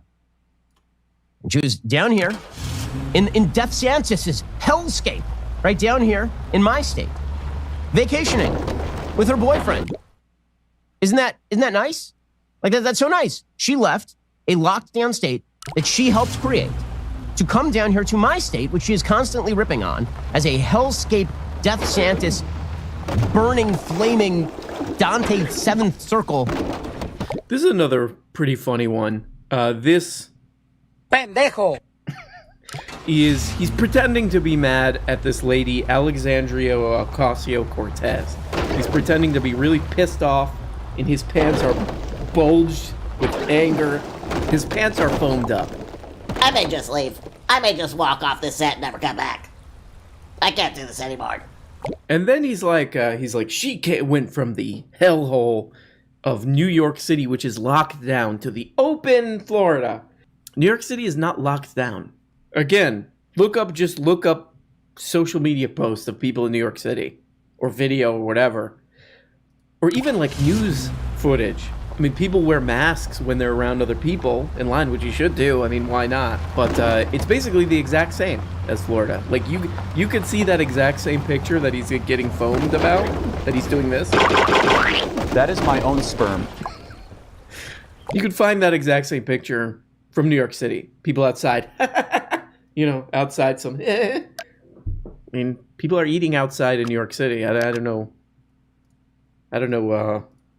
Seems a bit manufactured, but I would not expect that from Benny Pepino. He's being honest to the Mimas and Peepaws who watch this, and not encouraging them to hurt themselves. She decamped down here so that she could vacation in the sun, because she's a terrible person. because she decamped here. And then when people pointed out, hey, AOC, it's weird because you're vacationing in the state that you keep talking about as being the worst, right? Ron DeSantis is going to get everybody killed, and he doesn't care if people die. And yet here you are enjoying the sun and the fun with your boyfriend. Okay, hell yeah, man. Hell yeah. Good dude. Good job. So Ben Shapiro is a logic man, okay? He's so logical that he uses the software Logic to make his beats. That's a funny joke by me. Yeah, so if we were to make sense of this, this would, I guess the I don't know, the argument, whatever this is, would be something like, this lady, AOC, she thinks that the guy running Florida is a pendejo. Equals, she shouldn't go to that state. Seems to check out to me. I have been asked 1,000 times over the past few years, why in the world are you in California? Like, why? Why would Daily Wire stay in California? I mean, this place has turned into a hellhole. All you do all day long on the show is just complain about how bad California has been. And the answer was that I've been in California literally my entire life, except for a 3-year stint when I was at Harvard Law School in Boston. Aside from that, I've spent my entire life in California. And I love this state. It's a beautiful state. It's a state with a lot of culture and a lot of fun to it. You know, it's a great place in terms of activities. You got the beach nearby, you got Disneyland. Wait, I don't understand though. How could you disagree with the people who are running a state, but some of the things there still be good? Based on what you were saying earlier. You see what I'm doing there? You see what I'm going for?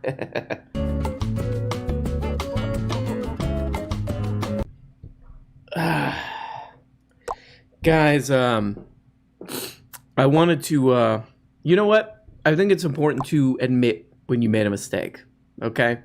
Somebody has vouched for this guy. You know, they vouched for this guy, Benny Pepino, and the person who vouched for him, who says he's cool, is undeniably reliable. Well, please welcome my good friend who has appeared on the show before, the editor-in-chief of the Daily Wire, who is the author of several books, Ben Shapiro.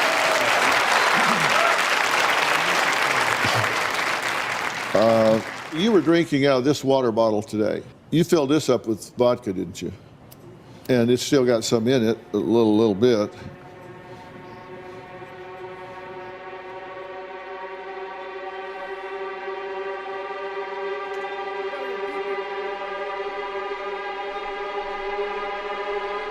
What are you hiding?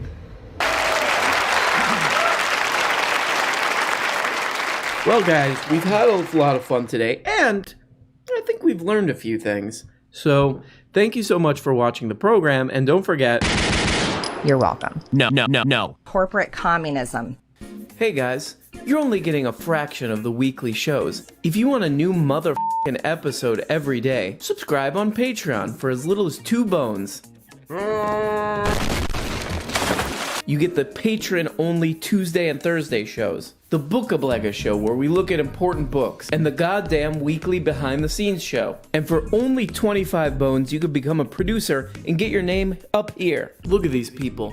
These people make this show possible. If it wasn't for them, nothing. We don't have a show. We got nothing, and it's garbage. And we have to just leave. We have to just basically walk away, and we don't even really know where we're walking. That's the truly troubling part about all this.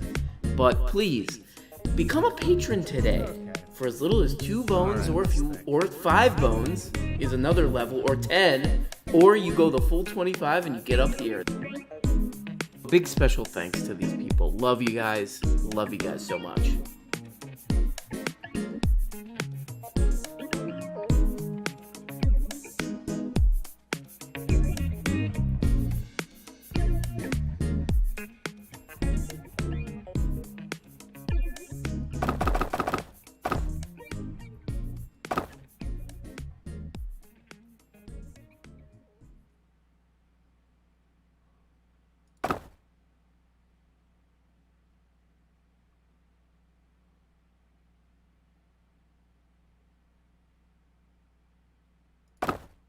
Hey, what's up? Happy New Year, you Perverts. Pendejo.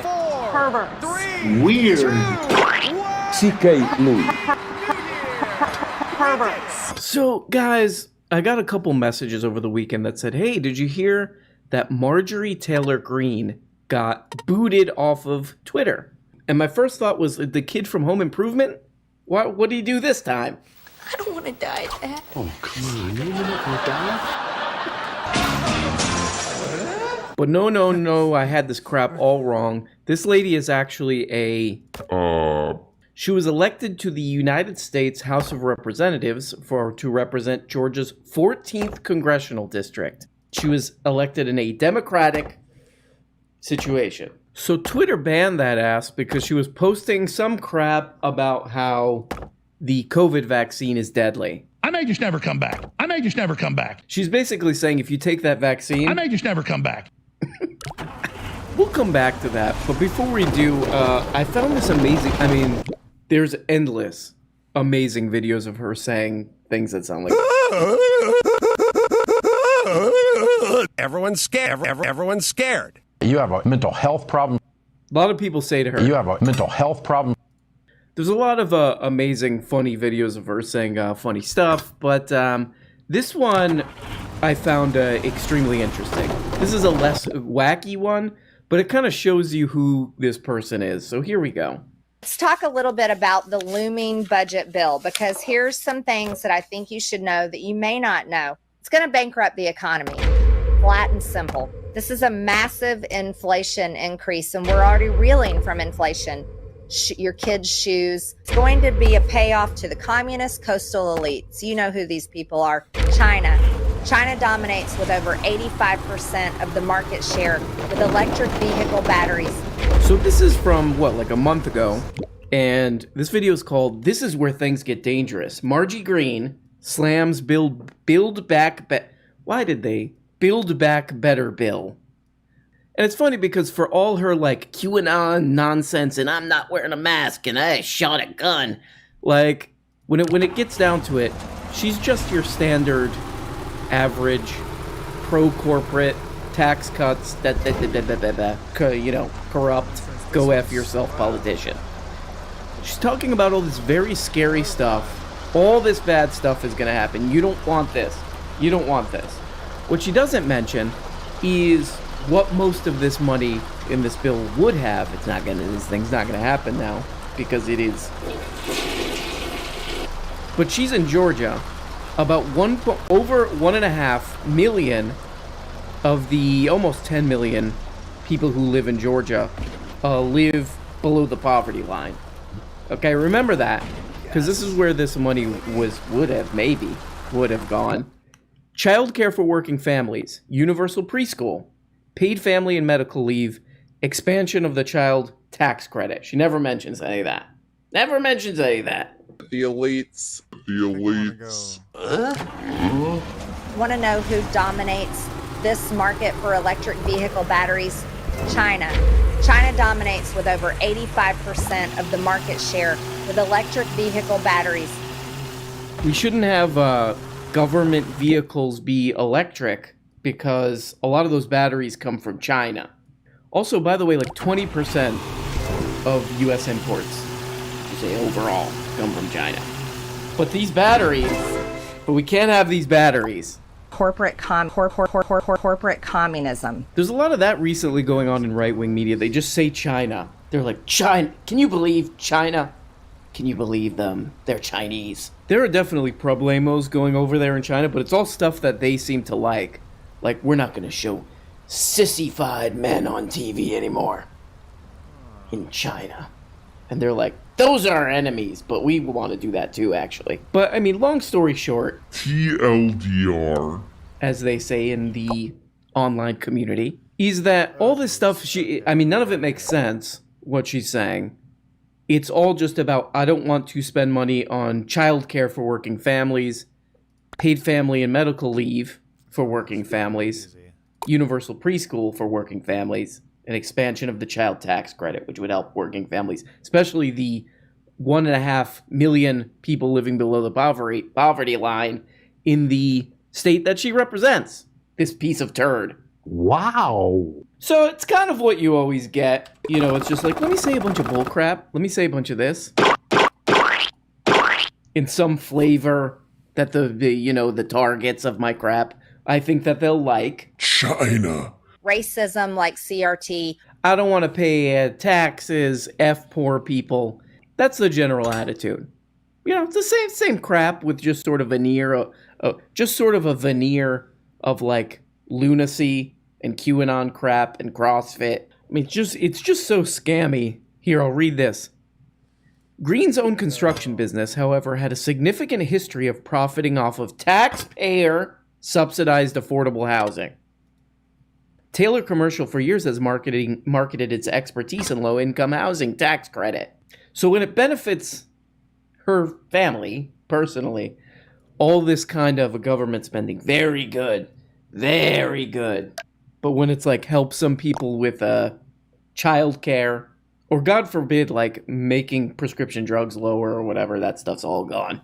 Then nope, no thank you. But she does have some great tweets, actually. This I think she should be unbanned just for this tweet. The fascist NBA won't let Kyrie Irving play for refusing a vaccine, but yet they still let Magic Johnson play with HIV. I mean, that's a classic. That's a classic. Is that a double dribble donut? Double dribble? I would love to see Kyrie Irving use that, too. They're like, dude, you're going to make everybody sick. He's like, they let Magic Johnson play. He has AIDS. And they're like, Kyrie, what? First of all, Magic Johnson hasn't played basketball in like 30 years. He's like, but still, there still could be some of those AIDS molecules floating around. What, Kyrie? Nothing. Fine, I won't play. Marjorie Taylor Greene has somehow compared the treatment of the 1/6 insurrectionists to the Nazis who carried out the Holocaust, just as she previously compared mask wearing and vaccines to the Holocaust. You may remember a few months back she apologized for her initial remarks after she was invited to visit the Holocaust Museum in Washington, where they explained the Holocaust to her. This is probably some of the best material of friend of the show, Marjorie Taylor Greene. He's just comparing everything to the Holocaust. I think they all do this now, like all kind of like right-wing social media influencers / Congress people. If I can't go into the Einstein Brothers bagels without a mask, Holocaust. If I can't go into the Forever 21 sans mask, Holocaust. I do love that the way he said, what's this guy? It's not in the thing, but what's this guy's name again? Brian Setzer? He was the lead member of the Stray Cats, from what I understand. So Brian Setzer is like, he does this thing where he's like, then they invited her to the Holocaust Museum where they explained the Holocaust to her. I mean, it's really hard to tell how much of this is an act, but I kind of like looking through her stuff for this little video. It kind of seems a little manufactured. I gotta say, she doesn't know what the Holocaust is. This is pretty interesting. I was looking at this thing. You might have seen this from the failing New York Times. They did this big sort of a report, dug into the numbers, the vaccine and death percentage numbers and all this stuff. It's wow. It makes you say this. Wow. This is pretty big. I'm sorry to make a joke. This is pretty crazy. And 65 years old plus, they're the most vaccinated group. 89% of these fossils, come on. 89% of these decrepit old fossils, as many call them, not me though, are vaccinated. They're the most vaccinated group. Their COVID deaths are all going down, which is pretty interesting. From 16% before the vaccine was available, down to 11% for 65 to 84. 85 plus, from 15% all the way down to 7. Cut it more than half. Here's where it gets really weird. All these other age groups, there's more deaths after the vaccine was available than before. Under 25 went from 1% of overall deaths to 3. Tripled. 25 to 44 went from 7% of overall deaths to 13. And then 45 to 64 from 13 to 17%. And It increased across all ethnic groups, but some of the biggest increases are with white people. Check this out. 25 to 44. Okay? Young, beautiful people. 25 to 44. So before the vaccine was available, 25 to 44, of overall deaths, COVID, 3% of those deaths were from COVID. They have over tripled to 10%. 10% of overall deaths, 25 to 44, after the vaccine, COVID. So this is obviously totally preventable, and this is a pretty not good. This is not good. A lot of these people are the people who are watching Joe Rogan and listening to Marjorie Taylor Greenwald. Also, there's this thing called Getter, which I do support this. There being other Twitters. This one's just, it's not quite as good. It's not quite as good, but I guess it's like MAGA Twitter or something like that, but it's called Getter. And if you're wondering, should I join? I would like to let you know that both Larry the Cable Guy and Brett Weinstein are on there. So good luck avoiding going on that. Take the towers down now. And this is a dunk. I actually, while like looking around doing research for this thing, ooh, Joe Rogan's on Getter too. Hell yeah. Joe.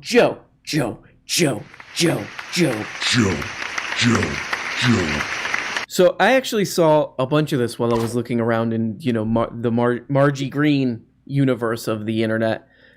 This is a dunk from this guy, Ronnie DeSantis, who's, I don't know what he does, but he's involved in the state that I was born, this is what happened to me there.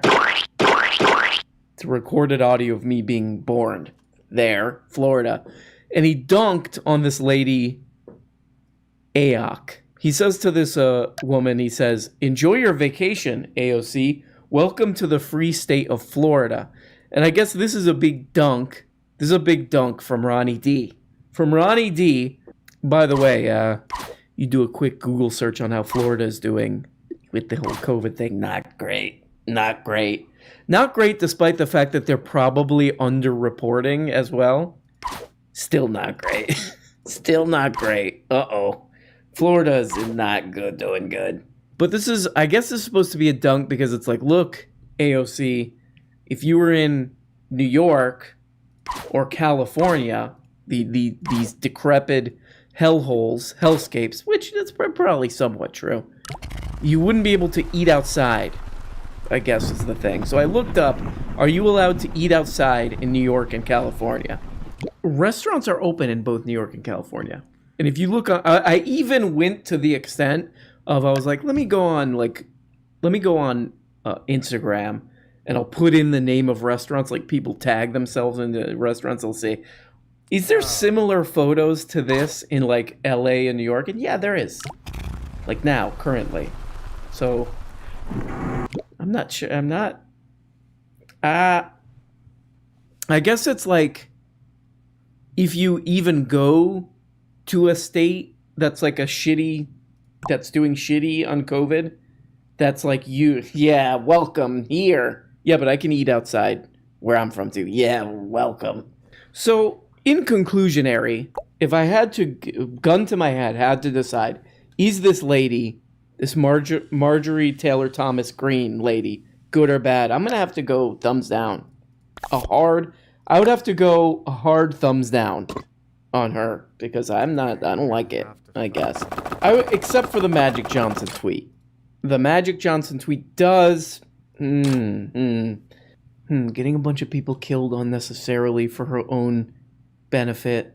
Did a funny thing where she said Magic Johnson shouldn't play basketball because he has AIDS. So it's a really tough one.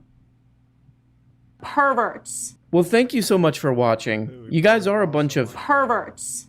A lot of the time, I think. It means these people are perverts. And then I think to myself, I may just never come back. Anyway, guys, please keep keep pushing forward on our cause, which is take the towers down now. And I will see you later. Bye-bye. Hey guys, you're only getting a fraction of the weekly shows. If you want a new motherfucking episode every day, subscribe on Patreon for as little as 2 bones. You get the patron-only Tuesday and Thursday shows, the Bookablega show where we look at important books, and the goddamn weekly behind-the-scenes show. And for only 25 bones, you could become a producer and get your name up here. Look at these people. These people make this show possible. If it wasn't for them, nothing. We don't have a show. We got nothing, and it's garbage. And we have to just leave. We have to just basically walk away. And we don't even really know where we're walking. That's the truly troubling part about all this. But please, become a patron today for as little as 2 bones, or 5 bones is another level, or 10, or you go the full 25 and you get up here. Big special thanks to these people. Love you guys. Love you guys so much.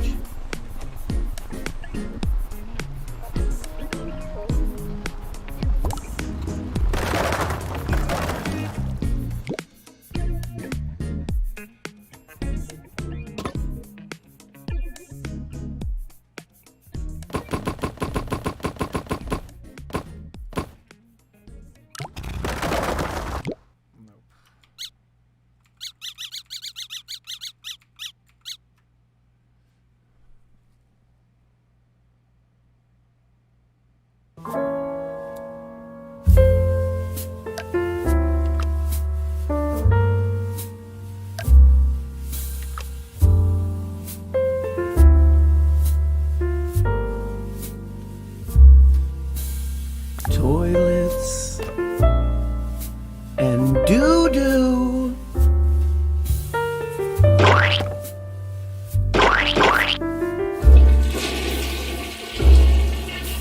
Toilets. Hey guys, it's your boy. I.e. me. And you know what? And guys, the year is wrapping up. It's New Year's. And I thought how we would celebrate is go back and take a look at some of the best comments of the year on this channel. So let's get our... That is my own sperm. And then let's go. Garbage content. I like that. Just right to the point. Garbage content. Well, you know. Bro, you couldn't even pronounce the name right when you literally have him saying his own name in a clip. This is the worst show I have seen on YouTube. Well, that's... What's crazy about this one is this is not even on a Joe Rogan or Jordan Peterson video. You know, the type of people who have these guys who are like, "Sir, yes, sir, I will die for you." Joe Rogan. I will die for you, Joe Rogan. You say the word. The way you talk to Eric Weinstein like that makes me, a little tear comes in my eye. But this is on a video where I was making fun of Barry Weiss. Does Barry Weiss have those kind of guys? I'll die for you, Barry Weiss. So that... Weird lady who used to write for the New York Times, I'll die for you. Lady that nobody cares about. This one was on the now banned Adam Carolla video. At least I can say Adam's funny. You could learn a little from that. That's true. Adam Carolla is really funny. If you watch some of the stuff he's been uploading to Daily Wire, the Daily Wire YouTube channel, some of his stand-up, I could learn a lot from that. You know, because just his timing, you know, how tight those jokes are, no meandering. This is the guy who's been telling everybody to get back to work. Like, he's big on telling people, get to work. Except for him when it comes to writing jokes. In that case, never do any work, ever, whatsoever. You can't even say virologist, and you criticize someone who is leaps and bounds smarter than you. Hey, take it back, you shit. You shit. Do you do anything besides critique people who don't share your worldviews? You need a makeup person. But I don't think you make enough ad revenue to afford one. I love that. That's perfect. Stop criticizing people. By the way, you're ugly. You need makeup. But you can't afford it because also you're poor. Why are you so greasy? It's a good question, actually. I did my 23andMe genetic crap, and my great-grandfather worked in a grease pit for 1 grease lick an hour. So I come from a long line of greasy people who come into this country to find a new source of grease. I like this one. Somebody just says Dan Harmon is the American Zizek. I gotta get it done. I've had people telling me. I've had a lot of advice. Yawn. You have become banal and tiresome. If you're gonna say something like you have become banal and tiresome, you can't have you wearing a fedora in the picture. Yes, Brett's politics is naive, but his science puts a clown nose on you. Unsub! Unsub! Unsub! It's unbelievable that, like, Brett Weinstein has, like, stands like this. They're like a more lunatic, like, just an insane anti-vax version of, like, Terry Gross on NPR. I wonder if Terry Gross has, like, these kind of people who are like, I'll die for Terry. I'll die for her milquetoast interviews. You know, during World War III, this is somebody like in the far future. During World War III, you know, all those guys in those bomber planes. Yeah, they had a picture of Terry Gross, like a pinup picture of Terry Gross on the plane. And of course, the best comments, I would say the most human and meaningful comments, are on a video I did about Bitcoin and crypto. The mismanagements of funds and inadequacy to help provide invested capitals that you did until filed a complaint at Darksided on IG. Like, if you do a video with Bitcoin in the title, you will get robots. Robots. Just lines and lines and responses and replies and comments of just robots talking to each other. A friend of mine that I referred to him just received 7,000 euros. After 7 days of working with him, I became so jealous, LOL. No doubt Robert's trading service is very good. I invested $2,500 and cashed out $7,000. Oh, they both made $7,000. That's a coincidence. As we say here in the United States of America, USA, I made $100 to like $1 billion? United States American dollars by Bitcoining with convicted sex offender. This is another, the best comments come from like Brett Weinstein and Jordan Peterson videos. This guy says, can you please address reports of women's menstrual cycles being disrupted by the vaccine? Well, I would if they would let me publish my paper about it anywhere, but these lamestream scientists won't let me because they don't like the truth. Speak of the devil, this is a video where I was making fun of Jordy Peterman. I only clicked on this video because I know who your targets are. Don't forget that. Don't forget. I picture he's like, he turns it. Don't forget that. Don't forget that. AOC made me put a Pop-Tart in my butt. Well, somebody didn't read the Green New Deal because that's a big policy part of it. That's crap. A Pop-Tart for every butthole, it says in there. Just like FDR. You know, that's one thing that before he died, you know, how did he die? Fell out of that wheelchair or something? But before he died, he's like, I didn't get to accomplish my main thing, which was everybody gets a strudel. Back then it was strudels in their butt. You know, the Senate had to do a lot of negotiating and back and forth for 2 years. But finally, they did get that you could get a voucher for if you meet a certain criteria of income and work requirements, you can get half a Totino's pizza roll to put in your butthole. I think this might be one of the more heroic comments. He just put, Miles Davis, kind of blue chew. Blue chew. Blue chew. Even watching this video at 2x speed is still horribly arduous, given the 32-minute duration. All that time, he stuck through the whole thing? Despite all that time spent just for a guy to repeat toilet flushing sounds that are somehow better than his nonsensical takes. Well, everybody knows that about this channel. I've been told many times, just play sound effects the whole time. We're not interested in whatever you're saying. I would say if you're very pissed off and worked up, let's just try to keep it in one comment. Not like 6 or 7 or 1,000 like this guy. The George Orwell Avatar guy. Your arguments are lazy and you don't make sense. Like, what am I even looking at? And how did this come recommended?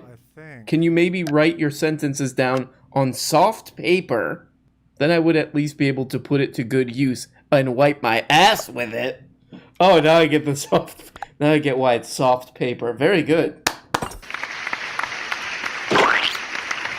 That's a very interesting setup because you're like, soft? Why would the paper be soft? How am I going to write? It's going to rip right through. I don't know. I'll keep reading. Oh, it's for him to wipe his ass with. Just saw your video analysis. I no longer wonder why you have only 18K subscribers compared to Ben Shapiro's and the Quartering's millions of subscribers. That is the true test of whether or not content's good. Just how many people, with their dead eyes, just lazily click subscribe. You are small potatoes. Oh, that's a kind of a cute way to put it. With a few thousand views, and you are terrible at being YouTuber. I no longer subscribe your garbage channel. This person actually somehow found me, looked me up on Instagram to comment on my Instagram post. He's like, he's got to see this. He's got to know this. Just came to say you're a coward. And your content is the most lazy, unoriginal, misinformed, and poorly put together load of garbage.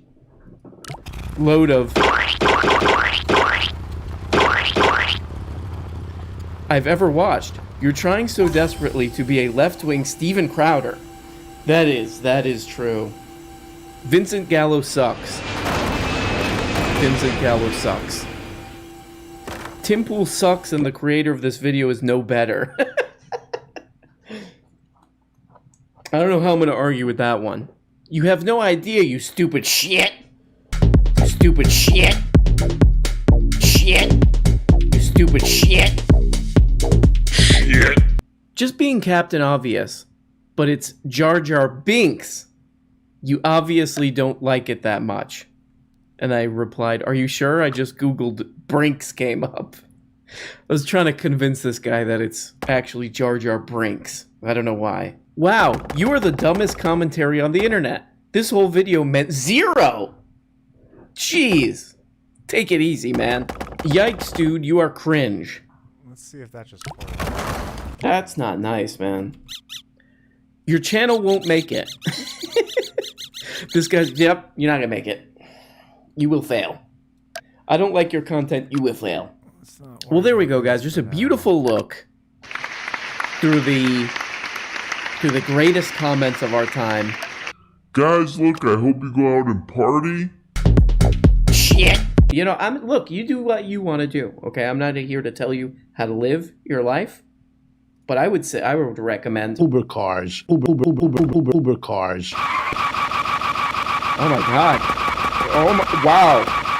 He's doing a donut. Oh my god. Happy New Year's to everybody. I hope your year wasn't too difficult. And I think next year is going to be a very good one for you. I actually predict that. And it will be a little weird. And slightly disgusting. But I think you're going to have a great time. And I love you guys. Bye-bye. Hey guys, you're only getting a fraction of the weekly shows. If you want a new motherfucking episode every day, subscribe on Patreon for as little as 2 bones. You get the patron-only Tuesday and Thursday shows, the Bookablega show where we look at important books, and the goddamn weekly behind-the-scenes show. And for only 25 bones, you could become a producer and get your name up here. Look at these people. These people make this show possible. If it wasn't for them, nothing. We don't have a show. We got nothing, and it's garbage. And we have to just leave. We have to just basically walk away, and we don't even really know where we're walking. That's the truly troubling part about all this. But please, become a patron today for as little as 2 bones, or 5 bones is another level, or 10. Or you go the full 25 and you get up here. Big special thanks to these people. Love you guys. Love you guys so much.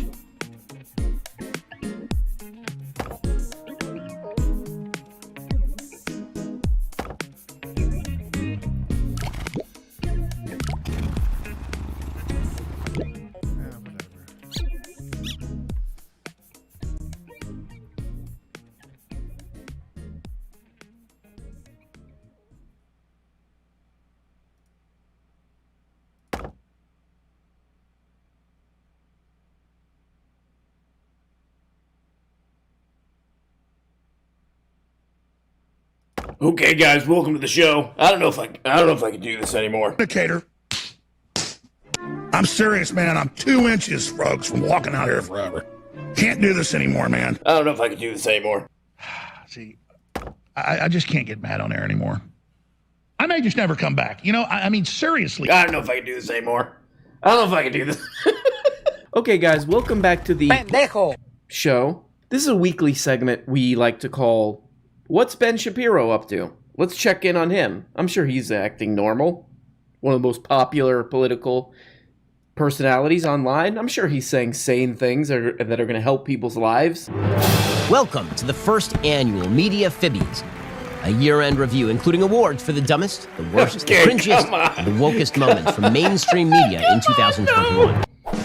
The Late Night Loser Award for cringiest late night host. Oh man, this is a hot competition, this one. Wow, this category, it is stacked this year. So you got Jimmy Fallon trying to laugh through the pain with Joe Biden. I mean, I got vaxxed, I got boosted, I got whatever you got.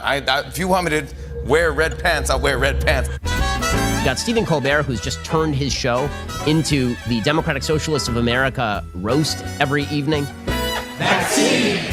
Samantha Bee, I think, counts in this category. She's still considered a late-night host, even though no one has ever seen her show ever. There's a severe lack of awareness. Trevor Noah, I believe, is in this category. I generally agree with Ben Propino here on this one that, yeah, network TV is not very interesting. But have you watched your show, by the way? Like, half of your show is a guy rapidly reading a laptop. It's pretty obvious that they're going to start pushing vaccination proof for places of leisure, restaurants, gyms, and other places. This is what Lori Lightfoot suggested. So now is the time to act, and we will. Okay, and this is happening all over the place. And then the other half is like ads. This is a 12-minute video, and that's including the end roll. You know, the subscribe to my crap stuff. 12-minute video. There's a 1-minute ad in this thing. That's how much this guy has to squeeze every cent out of this thing. And he's like, these shows suck. By the way, I'm going to do an ad, a 1-minute ad and a 12-minute video. That you need to lower that gas bill. The best way to do that, you need to check out Get Upside. My listeners are making Look, I make fun of other shows too, okay? But at least I admit that this show's a real piece of turd.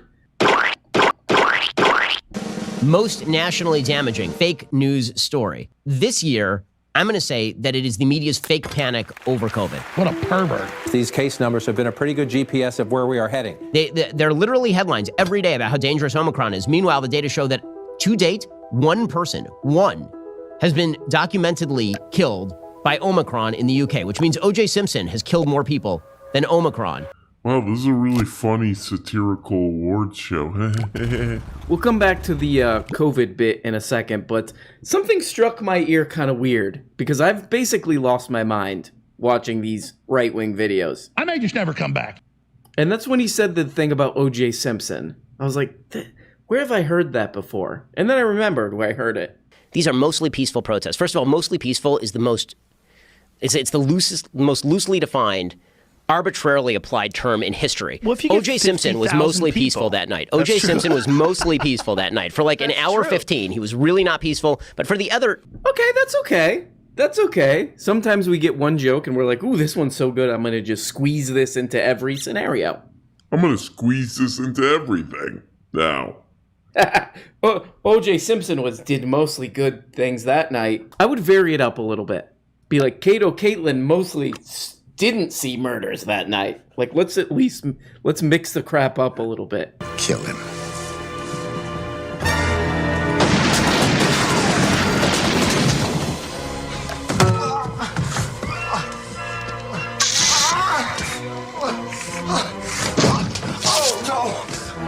Next category, the 2021 Lifetime Achievement in Hackery Award.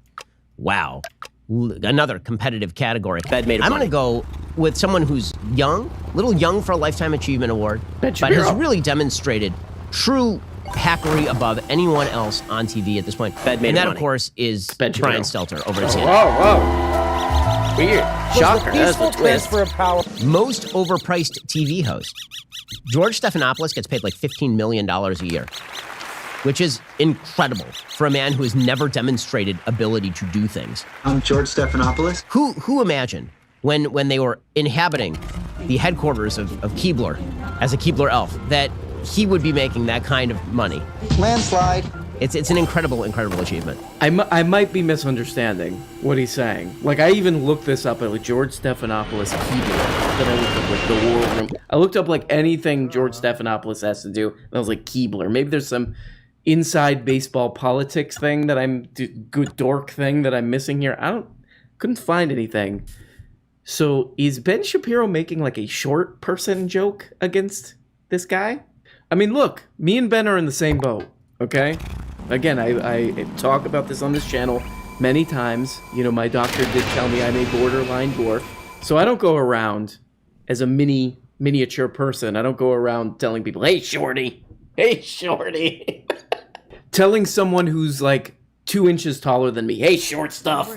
Because what I've learned is that is a cruising for a locker stuff, as I call it. Okay? A locker stuffing. If you're looking directly into the eyes at somebody or looking up at them, the short jokes you might want to pass on that. That's all I'm saying. I may just never come back.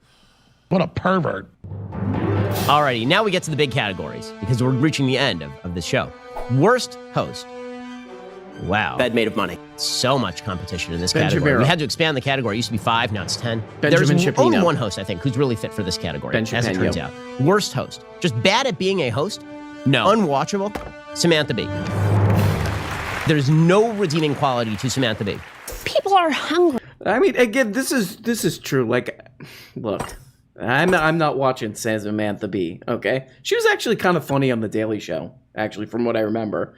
But I like, just most people aren't watching network TV as much, so I don't know what she's doing on there. Seems not interesting to me. I'm just gonna, sorry to. I'm sure Sammy B's nice, but I don't care. But like, again, let's compare it to the guy who's talking about it. At least she has like joke writers, At least the show's like well produced. They'll do like little segments out on the street segments and the little act outs or whatever. Again, I would encourage Ben Shapiro to watch his own show and then be like, yeah, I should be more humble, actually.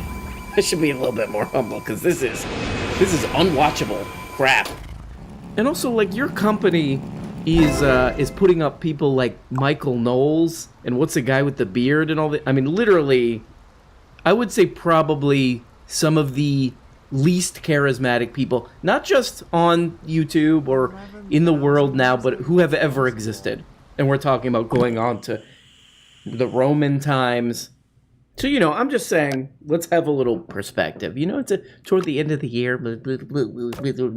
If this party had any brains at all, if they had 2 brain cells to run together, all they would have to do is say that Omicron is actually not only not a bad thing, it's actually kind of a good thing. Because Omicron, in reality, means everyone's going to get Omicron, and pretty much no one is going to die.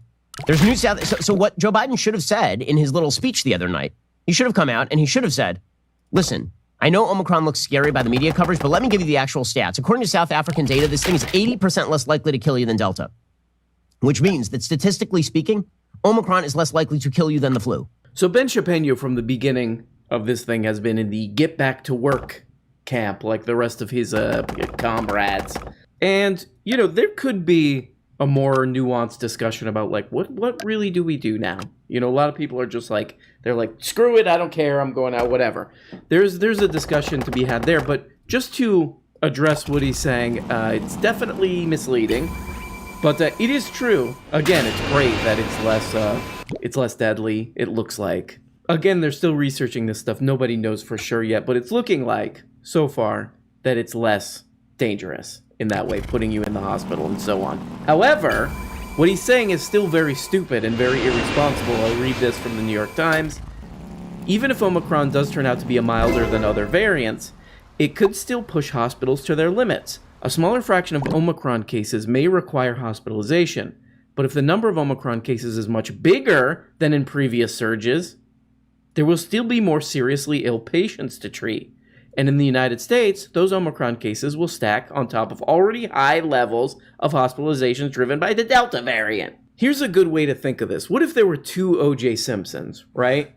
And one O.J. Simpson is really good at stabbing people. Like, he gets people on the first stab, and then they're dead. He gets one Nicole and one Ron. What was that guy's name? Ron Perlman? He gets them in one stab.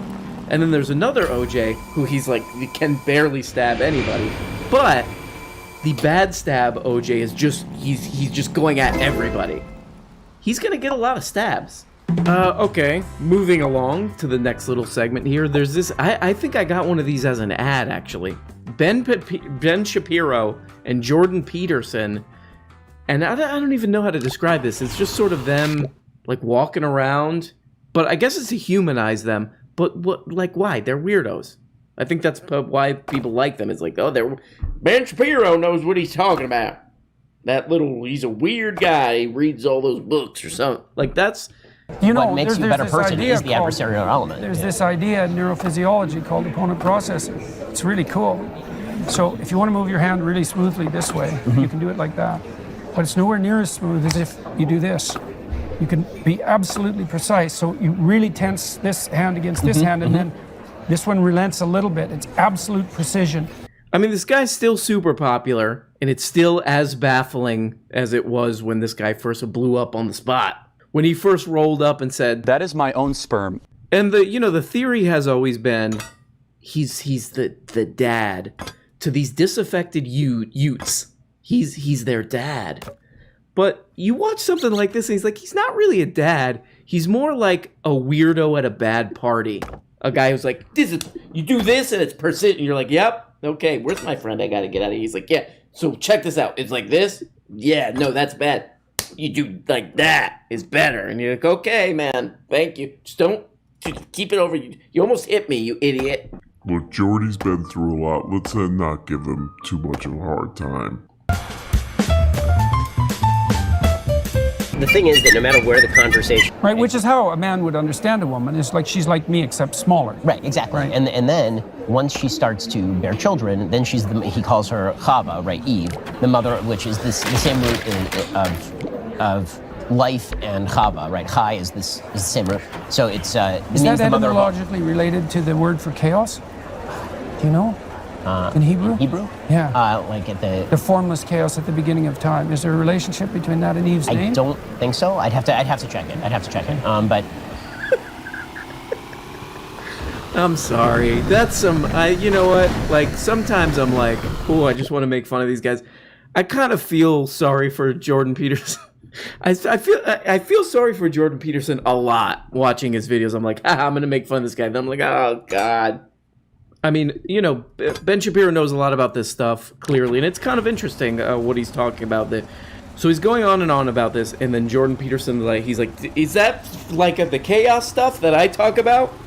Like, he just kind of starts trying to work in his own crap into this, and Ben Shapiro's like, no, Jordan. Nope, I don't think so. But, yeah, whatever you want, dude. But you know what? Yet again, I have to say, I don't blame you. I don't blame you for doing that. I saw that movie Midsummer way later than everybody, like a year later than everybody else already saw it. And I kept trying to work it into conversations because I want to talk about it. And people are just like, yeah, we already been there, dude. Enough.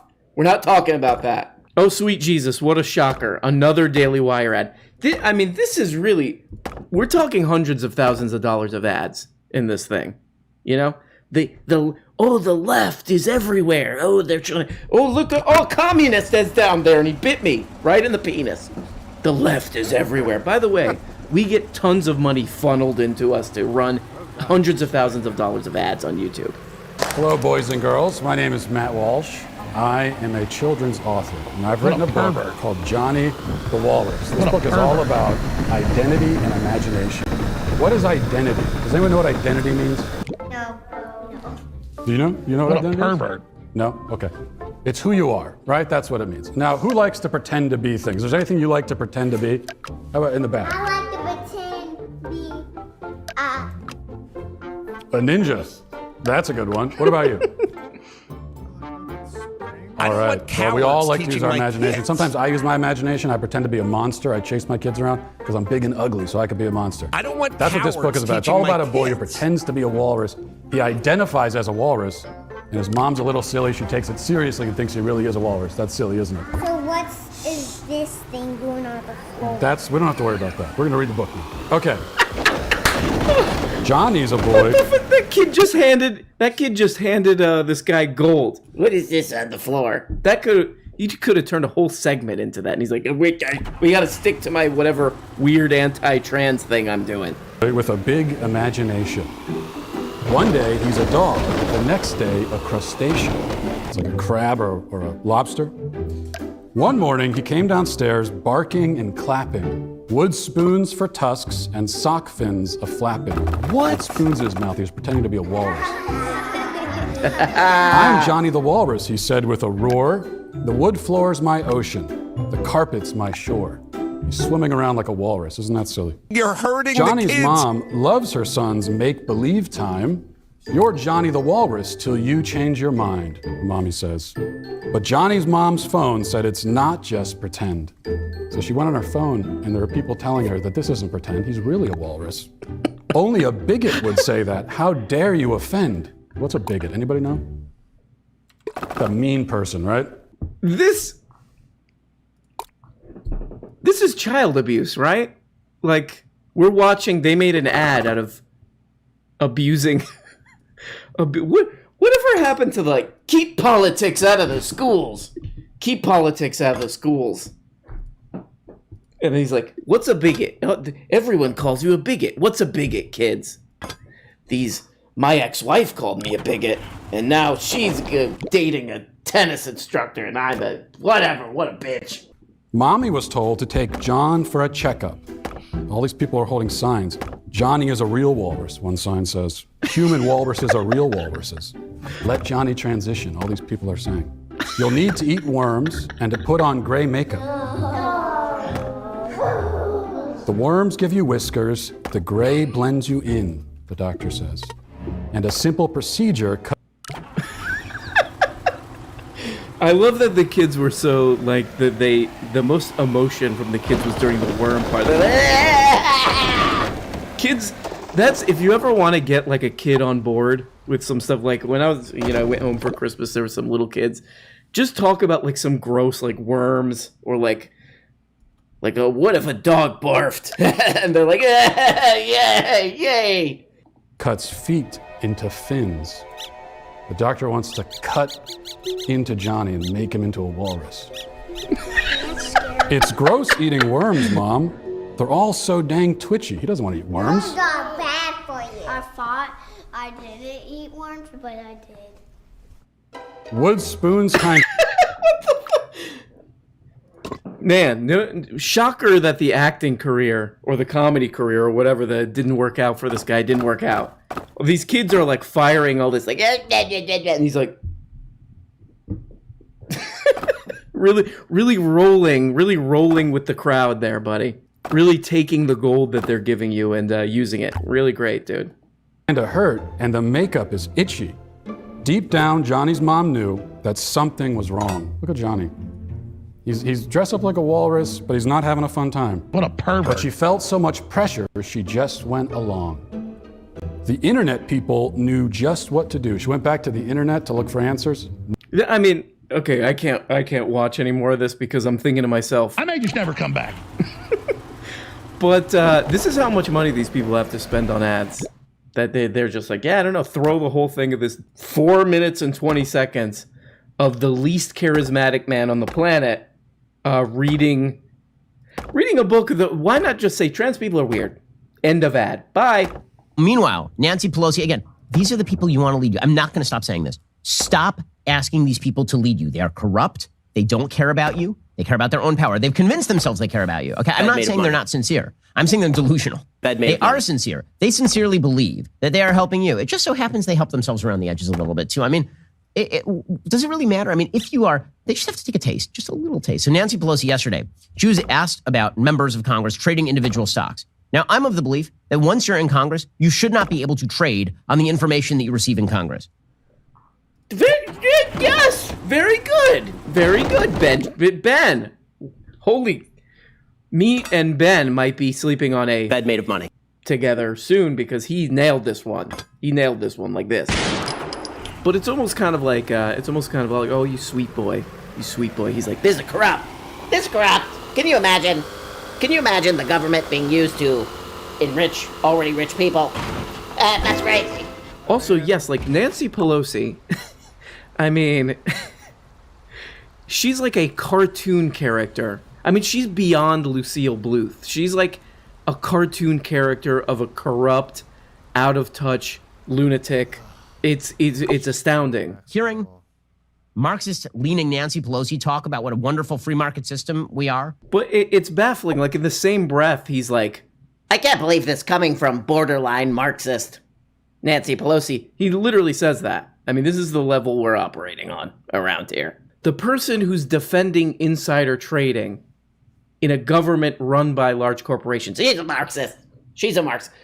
She could be a Marxist, but she's like using her knowledge of Marxism into like the reverse, maybe. So this Marxist Nancy Pelosi, she's doing all this insider trading because Ben Shapiro knows like his team, his side of this thing. Nancy Pelosi, that leftist Nancy Pelosi. I guess she's the only one doing this. But here's an interesting little summary of this crap from Insider. 52 members of Congress have violated a law designed to stop insider trading and prevent conflicts of interest. And I just brought this up because it perfectly illustrates what I was trying to say, but this is the whole point. This is all of them do this stuff. Dianne Feinstein, of course, Tommy Tuberville. My name's got tube in the end. Senator Roger Marshall from Kansas. Oh, Rand. Wait a second. Rand Paul's doing a scam? No way. I'm sure Ben Shapiro's held this guy's feet to the fire too, right? Joining us on the line is Senator Rand Paul of Kentucky, elected to the U.S. Senate in 2010. From the very beginning, Dr. Paul has opposed the impeachment trial. He says it's unconstitutional and a sham, leaked, and we shouldn't have been funding this institute in the first place. Paul has the better of this argument. He does. That doesn't mean that legal liability is going to be attaching to Anthony Fauci. Yeah, this is super weird, but I could only find him basically praising Rand Paul. So some corrupt, lunatic politicians we like, and some we don't. Some we look at them and we say to them, what a pervert. But what's really important to me as someone who really follows political views, is that these people work together in a bipartisanship way, which I'd love to finally, they're working together. I'd love to see that. They're working together to do insider trading and be as corrupt as possible. In any case, Joy Reid is still maintaining the case that if you don't listen to Joy Reid, this means you want people to die for fun. What a pervert. Probably the most vaccinated company in America is Fox News. They're all vaccinated. They're going to live through this and let their viewers and their fans die because they don't give a damn. It's just clicks to them. It's just, they don't care what happens. It's just, this is fun for them. I may just never come back. It's fun for them. It's fun for them to watch their viewers die. Again, they can't let go of the moral narrative. They'll never let go of the moral narrative. Just a reminder. The moral narrative that was originally driven by the left was the narrative that you must not greenlight the vaccine in the first place. TechnologyReview.com, October 19th, 2020. One doctor's campaign to stop a COVID-19 vaccine being rushed through before Election Day. How Heart Doctor Eric Topol used his social media accounts to kill off Trump's October surprise. Some of the segments he does, I'm like, why are you even doing this? Why are you setting yourself up to fail? All he really has to come out and do, and this show will get the same amount of views and the same amount of likes and comments, is be like, just come out, bow, a curtain opens, bow, and say trans people are weird and Puerto Ricans shouldn't be able to live on my neighborhood. Yay, Ben! But the one thing that's like, just, I mean, it's hilarious, and there's no way around it. It's like Fox News has been pushing for like over a year, anti-vax stuff. Just on their show doing anti-vax. Then it comes out, a bunch of leaked documents come out and be like, they have the strictest vaccine policies in the country. There's no way around that. I mean, it's the funniest thing. There's nothing you could do to fix it. There's no nothing. And it's so on the nose. It's like, did Adam McKay write this? He brings this up. He's like, he shows this segment of, I don't even really know who Joy Reid is. I'll be honest. She's on like one of these MSNBC things, and what she says is true. It's like, yeah, these people have been lying to dummies, tricking dummies into, yeah, we're with you, don't get a vaccine. Meanwhile, they're all quintuple vaxxed. And so the way Ben Shapiro cleans this up is, there was a guy posting on social media that he didn't want the vaccine to go through. What does that have to do with the I don't know. They don't. These morons who watch my show don't know. They don't care. So there we go, guys. I think I might just quit. I think I might just leave. I can't do this anymore. That's my favorite thing, too many. I can't do this. Everybody's in a trance. I think I might just. This is my last show. I think I might just put a pre-broadcast on. New Year's is coming up in a couple days. Always remember, Uber cars. Love you guys. Bye-bye.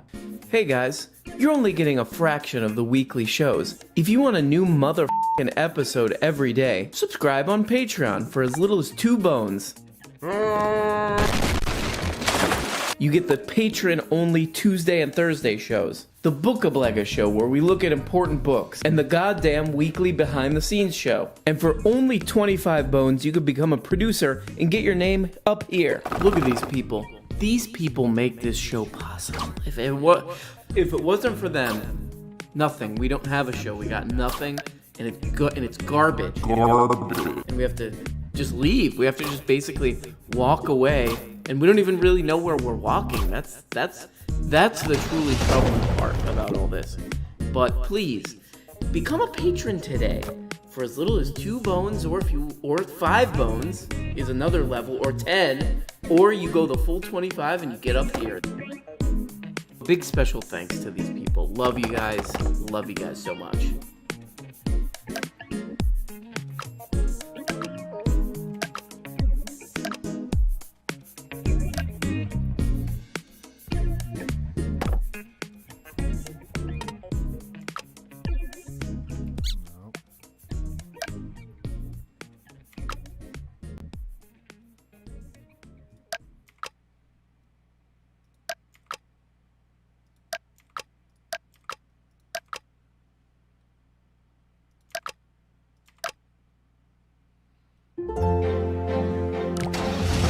Well, guys, I'm recording this the day after Christmas, and I just want to let you know that yes, I did have an encounter with the Grinch, and he came into my home, and I did this to him.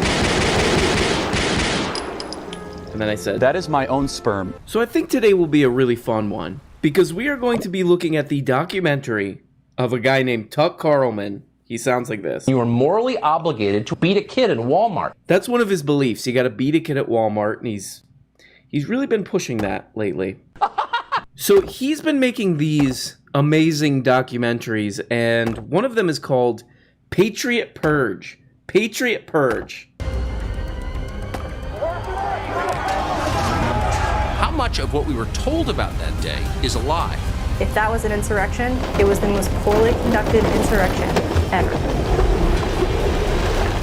Patriot Purge, streaming now exclusively on Fox Nation. That is my own sperm. This is a Tuck Carlson documentary about the January 6th Capitol. I would call it a party. Okay, enough with the sounds. Party. And before we get started, I just want to let you know that I had to get a membership to watch this thing to something called Fox Nation. So I coughed up the $6, and I gotta say, this is one of the most baffling. It's like if Netflix was made as a college freshman web design project or something. Because we got Patriot Purge Part 3, Patriot Purge Part 2, and then inside the documentary. Oh, okay. Okay, no problem. I will just find it on my own. Okay, all right. That's not. There we go. Okay, so I'll like it. That's fine. It's fine. All of this, they're telling us, is the price of living in peace. Democracy means declaring war on your own people. But they're wrong. These are lies. You're a moron. So ha, of course, this is Fox News, so of course it's demented, and it's for peepaws. It's for peepaws who are like, hey, I had a long day. I had a long day and I want somebody to lie to my face. In Iraq, during the first war on terror, the U.S. government tore down all vestiges of the previous regime and then reordered the society from the top to the bottom. First, our authorities targeted the people who had guns, law enforcement, and the military. And then they turned their attention to the minds of the entire population. At the time, they called these weapons of mass persuasion. Psychological warfare. It looks familiar now. So this guy's like, look at this stuff we did in Iraq. Now it's Now it's turned on us. I just want to remind everybody, maybe there's some younger viewers, just want to remind everybody, Tucker Carlson was one of the biggest cheerleaders for the war in Iraq. I'll read you a quote. This is from 2003. He was on a show called Crossfire. Don't get caught in the crossfire of two pudgy idiots yelling at each other for no reason. Because we know today for certain that Iraq has weapons of mass destruction. They have chemical and biological weapons, and the question remains, what do we do about it? Neither you nor any Democrat I know has the answer to that question. You're a moron. The question is, there's a lunatic with weapons that could kill the civilized world. What do we do about it? This is also from 2003, around the time, this invasion thing was ramping up. This thing that he's like, look at this decrepit stuff that they're now turning inward. I'm against it. I do sound design that implies how bad and creepy it is. Psychological warfare. It looks familiar now. One of the few kind of voices, public, very public mainstream voices against this, was a lady who goes by the name of Janine Garofalo, and she would go on stuff like Fox News, and they would be like, "You're an idiot." They would say to her this. You're a moron. Because she was very much against war in Iraq. And here's another quote from Tuck Carlman, the guy who's like, look at this, it's disgusting. I'm fascinated by this idea why Bush would do this. That's Jorge W. Bush. Why he would risk his presidency. Why he would send Americans to their deaths and kill American soldiers to perpetuate this lie that you just accused him of perpetuating. Why would he do that? Why would he do that? What's the motive? There you go. There's your Mr. Truth to Power, the establishment elites. Now that it's convenient for me to be against the Iraq war, now I'm against it. So, shocking discovery on this channel. This guy might be a bit of a phony baloney. So Garofalo's like, this sucks. We shouldn't do this. Carlson, toward the end of the interview here. But has it occurred to you that the White House has a huge amount of information that the rest of us don't have? We got to do it. But now that it's a little more convenient, everybody knows that it's a scam now. He's like, I'm against it as well. Okay, so I'm watching part 1 here, and I scroll down. Oh, so if I want to watch part 1 again, click there. Wouldn't make sense to have part 2 and 3 right there for you to continue. Yeah, nowhere to be found. Okay, all right, $6 a month. Okay, so I want to watch part 3. Let me just go back and do a search that does not autofill. That's fine, no problem. It's just $6 a month. Okay, so now there we go. There it is. I saw multiple agitators changing clothes. They had huge backpacks. They'd have someone guarding the corner as they'd go and change clothes. So this is kind of interesting. They start going into the reasons. Why did these people do this? One is because of that there were protests in 2020. I happen to believe that a lot of the ways they treated rioters that were left-wing. Kamala Harris was working to help the instigators, the criminals, get out of jail. Giving the narrative that there's no consequences for acts of violence, even on federal grounds. Cases being dropped from the federal siege in Portland by leftist rioters. I would say that's a pretty legit way to treat your audience. It's like they saw that stuff on TV and they don't know how to deal with when they see things on TV, so they have to do it. Regardless of cause or context, they see it on TV, then they have to do it. Not only has the government sponsored, funded, and armed terror groups fighting our foreign adversaries, federal agencies have a long history of ensnaring American citizens in manufactured plots. It may sound like a conspiracy theory until you learn the undisputed details. So they go into this long explanation that's not impossible. Given the FBI's history, definitely a possibility that this was a setup by the FBI because the FBI wanted to, it's basically like a make-work program for the FBI, where they got all these people. These guys just wanted to have a good time. They wanted to go there, be normal, but basically the FBI pushed them to do this with all these instigators and inside guys who would just secretly incitement dudes to push them in there so that the FBI would then launch a huge case into these people. Getting like, I don't know, hundreds of thousands, whatever it was, of people to do this. It doesn't make as much sense. Top 13%. It does make sense that the FBI would jump on it after and say, oh, now we got something to do and make us look very busy. But that story doesn't really work because he has to defend the thing to his fans. This part's kind of amazing. They found this lady, what is her name? Emily Grace Rainey. And she's a former PSYOPs officer for the military, for the army. PSYOPs is you do this with your mind. Fort Bragg is investigating a psychological operations officer who led a group of people from North Carolina to the rally in D.C. that led up to those deadly riots. I went and I saw my commander-in-chief. We're going to walk down to the Capitol, and I'll be there with you. You know, this just popped into my head. This has nothing to do with this part of the video, but you can't always judge a book by the cover. It takes a lot of us a long time to learn that. You say this about somebody, wow, they're really cute. Then you meet them, and it's... I went and I saw my commander-in-chief. We're going to walk down to the Capitol, and I'll be there with you. At my nation's... This woman's like, I was a PSYOPs person for the army, and I wanted to be there, see my commander-in-chief. Yes, sir, commander-in-chief. I will take your command. I await your command. I wait your instructions I will risk my life for you. And then they cut to Trump, and he's like, we're going to go to the Capitol. Whoa, yeah. We're going to walk down to the Capitol, and I'll be there with you. Ooh, beep, boop, Capitol time. Let's go. I will be there with you. Whoa, yeah. Thank you. Ding dong. Who rang the bell?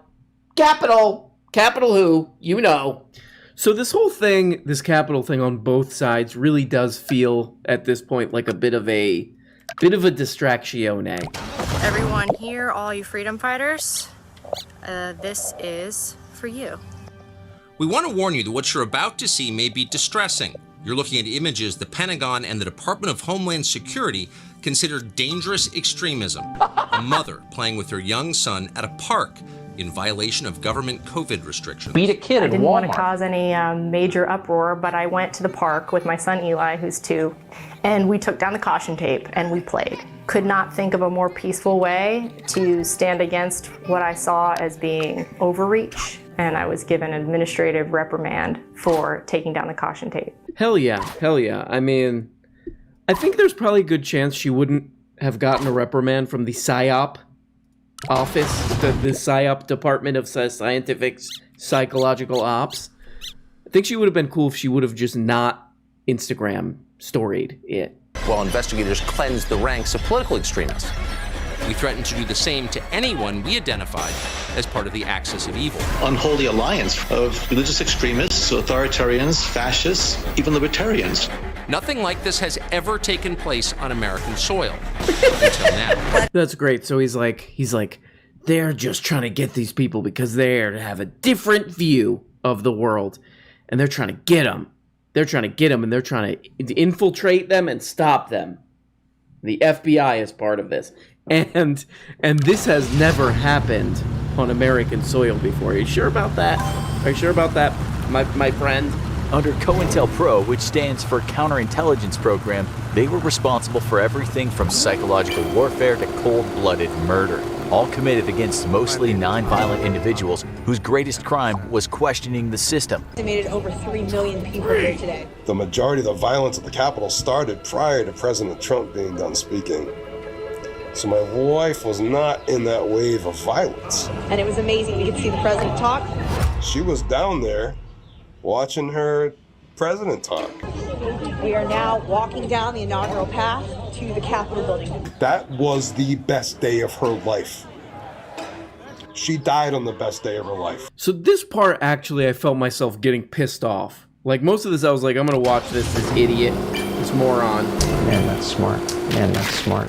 I'm gonna watch this guy and say, you're a moron.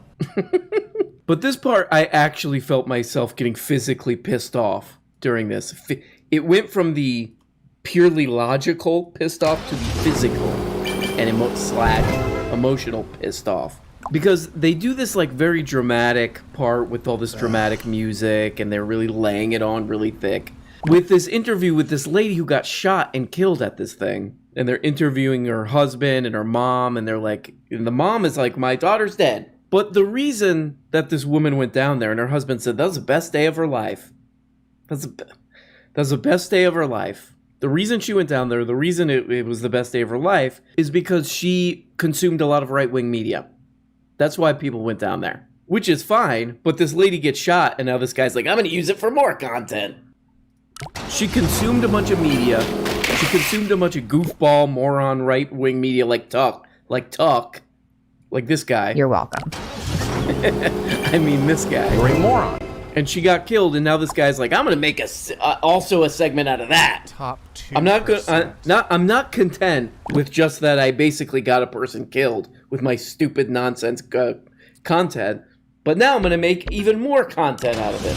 It's like a rat. Like if you see a rat in New York and he's like carrying a whole cupcake, he's not content to just have like, you know, the bottom piece, like just a cake piece, or the little cherry or whatever, or a piece of frosting. He's like, this little rat's dragging the whole entire cupcake. That's him. Okay, some of the editing in this thing is driving me nuts. Dude, check this out. In Homer, Alaska, that's a small coastal village over 200 miles from Anchorage. This is what happened next. Did Tuck edit this thing himself? Is that what's going on? He learned to use Adobe Premiere Pro. He's like, I'm going to put all these sounds in. I got a sound pack, 200 horror hits. He downloaded one of those packs. He unzips one of those packs, and he's just like going crazy with the sounds. Somebody's like, Tuck, I don't think you need to put that last one in, where it's like, this is what happened next. He's like, I'm leaving it. I'm expressing myself. We have a very small property called Homer Inn and Spa. We try to cultivate a space that has peace. FBI! That peace was shattered at around 9 o'clock in the morning when armed federal agents stormed their home. The Hupers are not international terrorists. They're not dangerous gang members. They're Trump voters. On January 6, 2021, they were in Washington at a peaceful constitutional... TLDR for this one. TLDR. The TLDR for this one is this couple who owns like a bed and breakfast in Alaska. The lady looks like somebody who was in the Capitol that the FBI is looking for. So she looks like this lady. The FBI tracks her down. This Alaska lady tracks her down. They go in her house. They go in. They're like, we have a warrant, and these people are like, this was really upsetting. And I agree with that. The FBI banging on your door and giving you a hard time because you look like somebody. Yeah, but again, these are like the law and order. We need to get the cops, more cops out there. More cops out there. Getting on those people. And then the cops get on them. They're like, no, I meant poor people. I meant poor people. Not me. I don't like it now. I don't like when the things I like to happen to other people happen to me. Well, guys, thank you so much for watching this. A lot of people come up to me and they say, you're a moron. But you know, you gotta keep on moving. You know, you keep hearing this. You're a moron. You're a moron. You're a moron. But you keep making videos nonetheless. So thank you so much for watching, everybody, and please always remember that is my own sperm. Bye-bye. Hey guys, you're only getting a fraction of the weekly shows. If you want a new motherfucking episode every day, subscribe on Patreon for as little as 2 bones. You get the patron-only Tuesday and Thursday shows, the Bookablega show where we look at important books, and the goddamn weekly behind-the-scenes show. And for only 25 bones, you could become a producer and get your name up here. Look at these people. These people make this show possible. If If it wasn't for them, nothing. We don't have a show. We got nothing, and it's garbage. And we have to just leave. We have to just basically walk away, and we don't even really know where we're walking. That's the truly troubling part about all this. But please, become a patron today. For as little as 2 bones, or 5 bones is another level, or 10, or you go the full 25 and you get up here. Big special thanks to these people. Love you guys. Love you guys so much.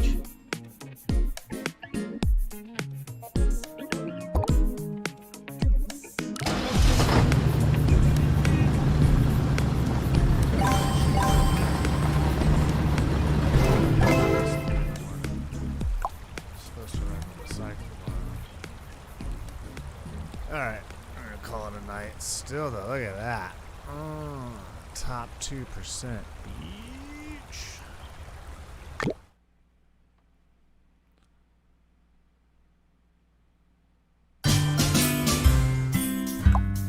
Hey, what's up, pendejos?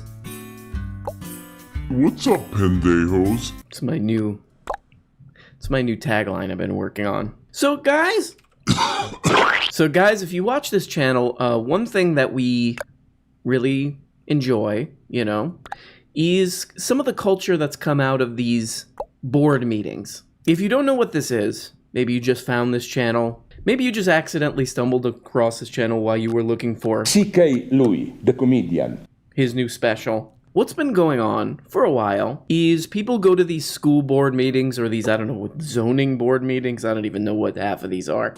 I'm calling bluff. Hey, whoa, guys, come on. That's why you want our kids masked, because y'all are pedophiles.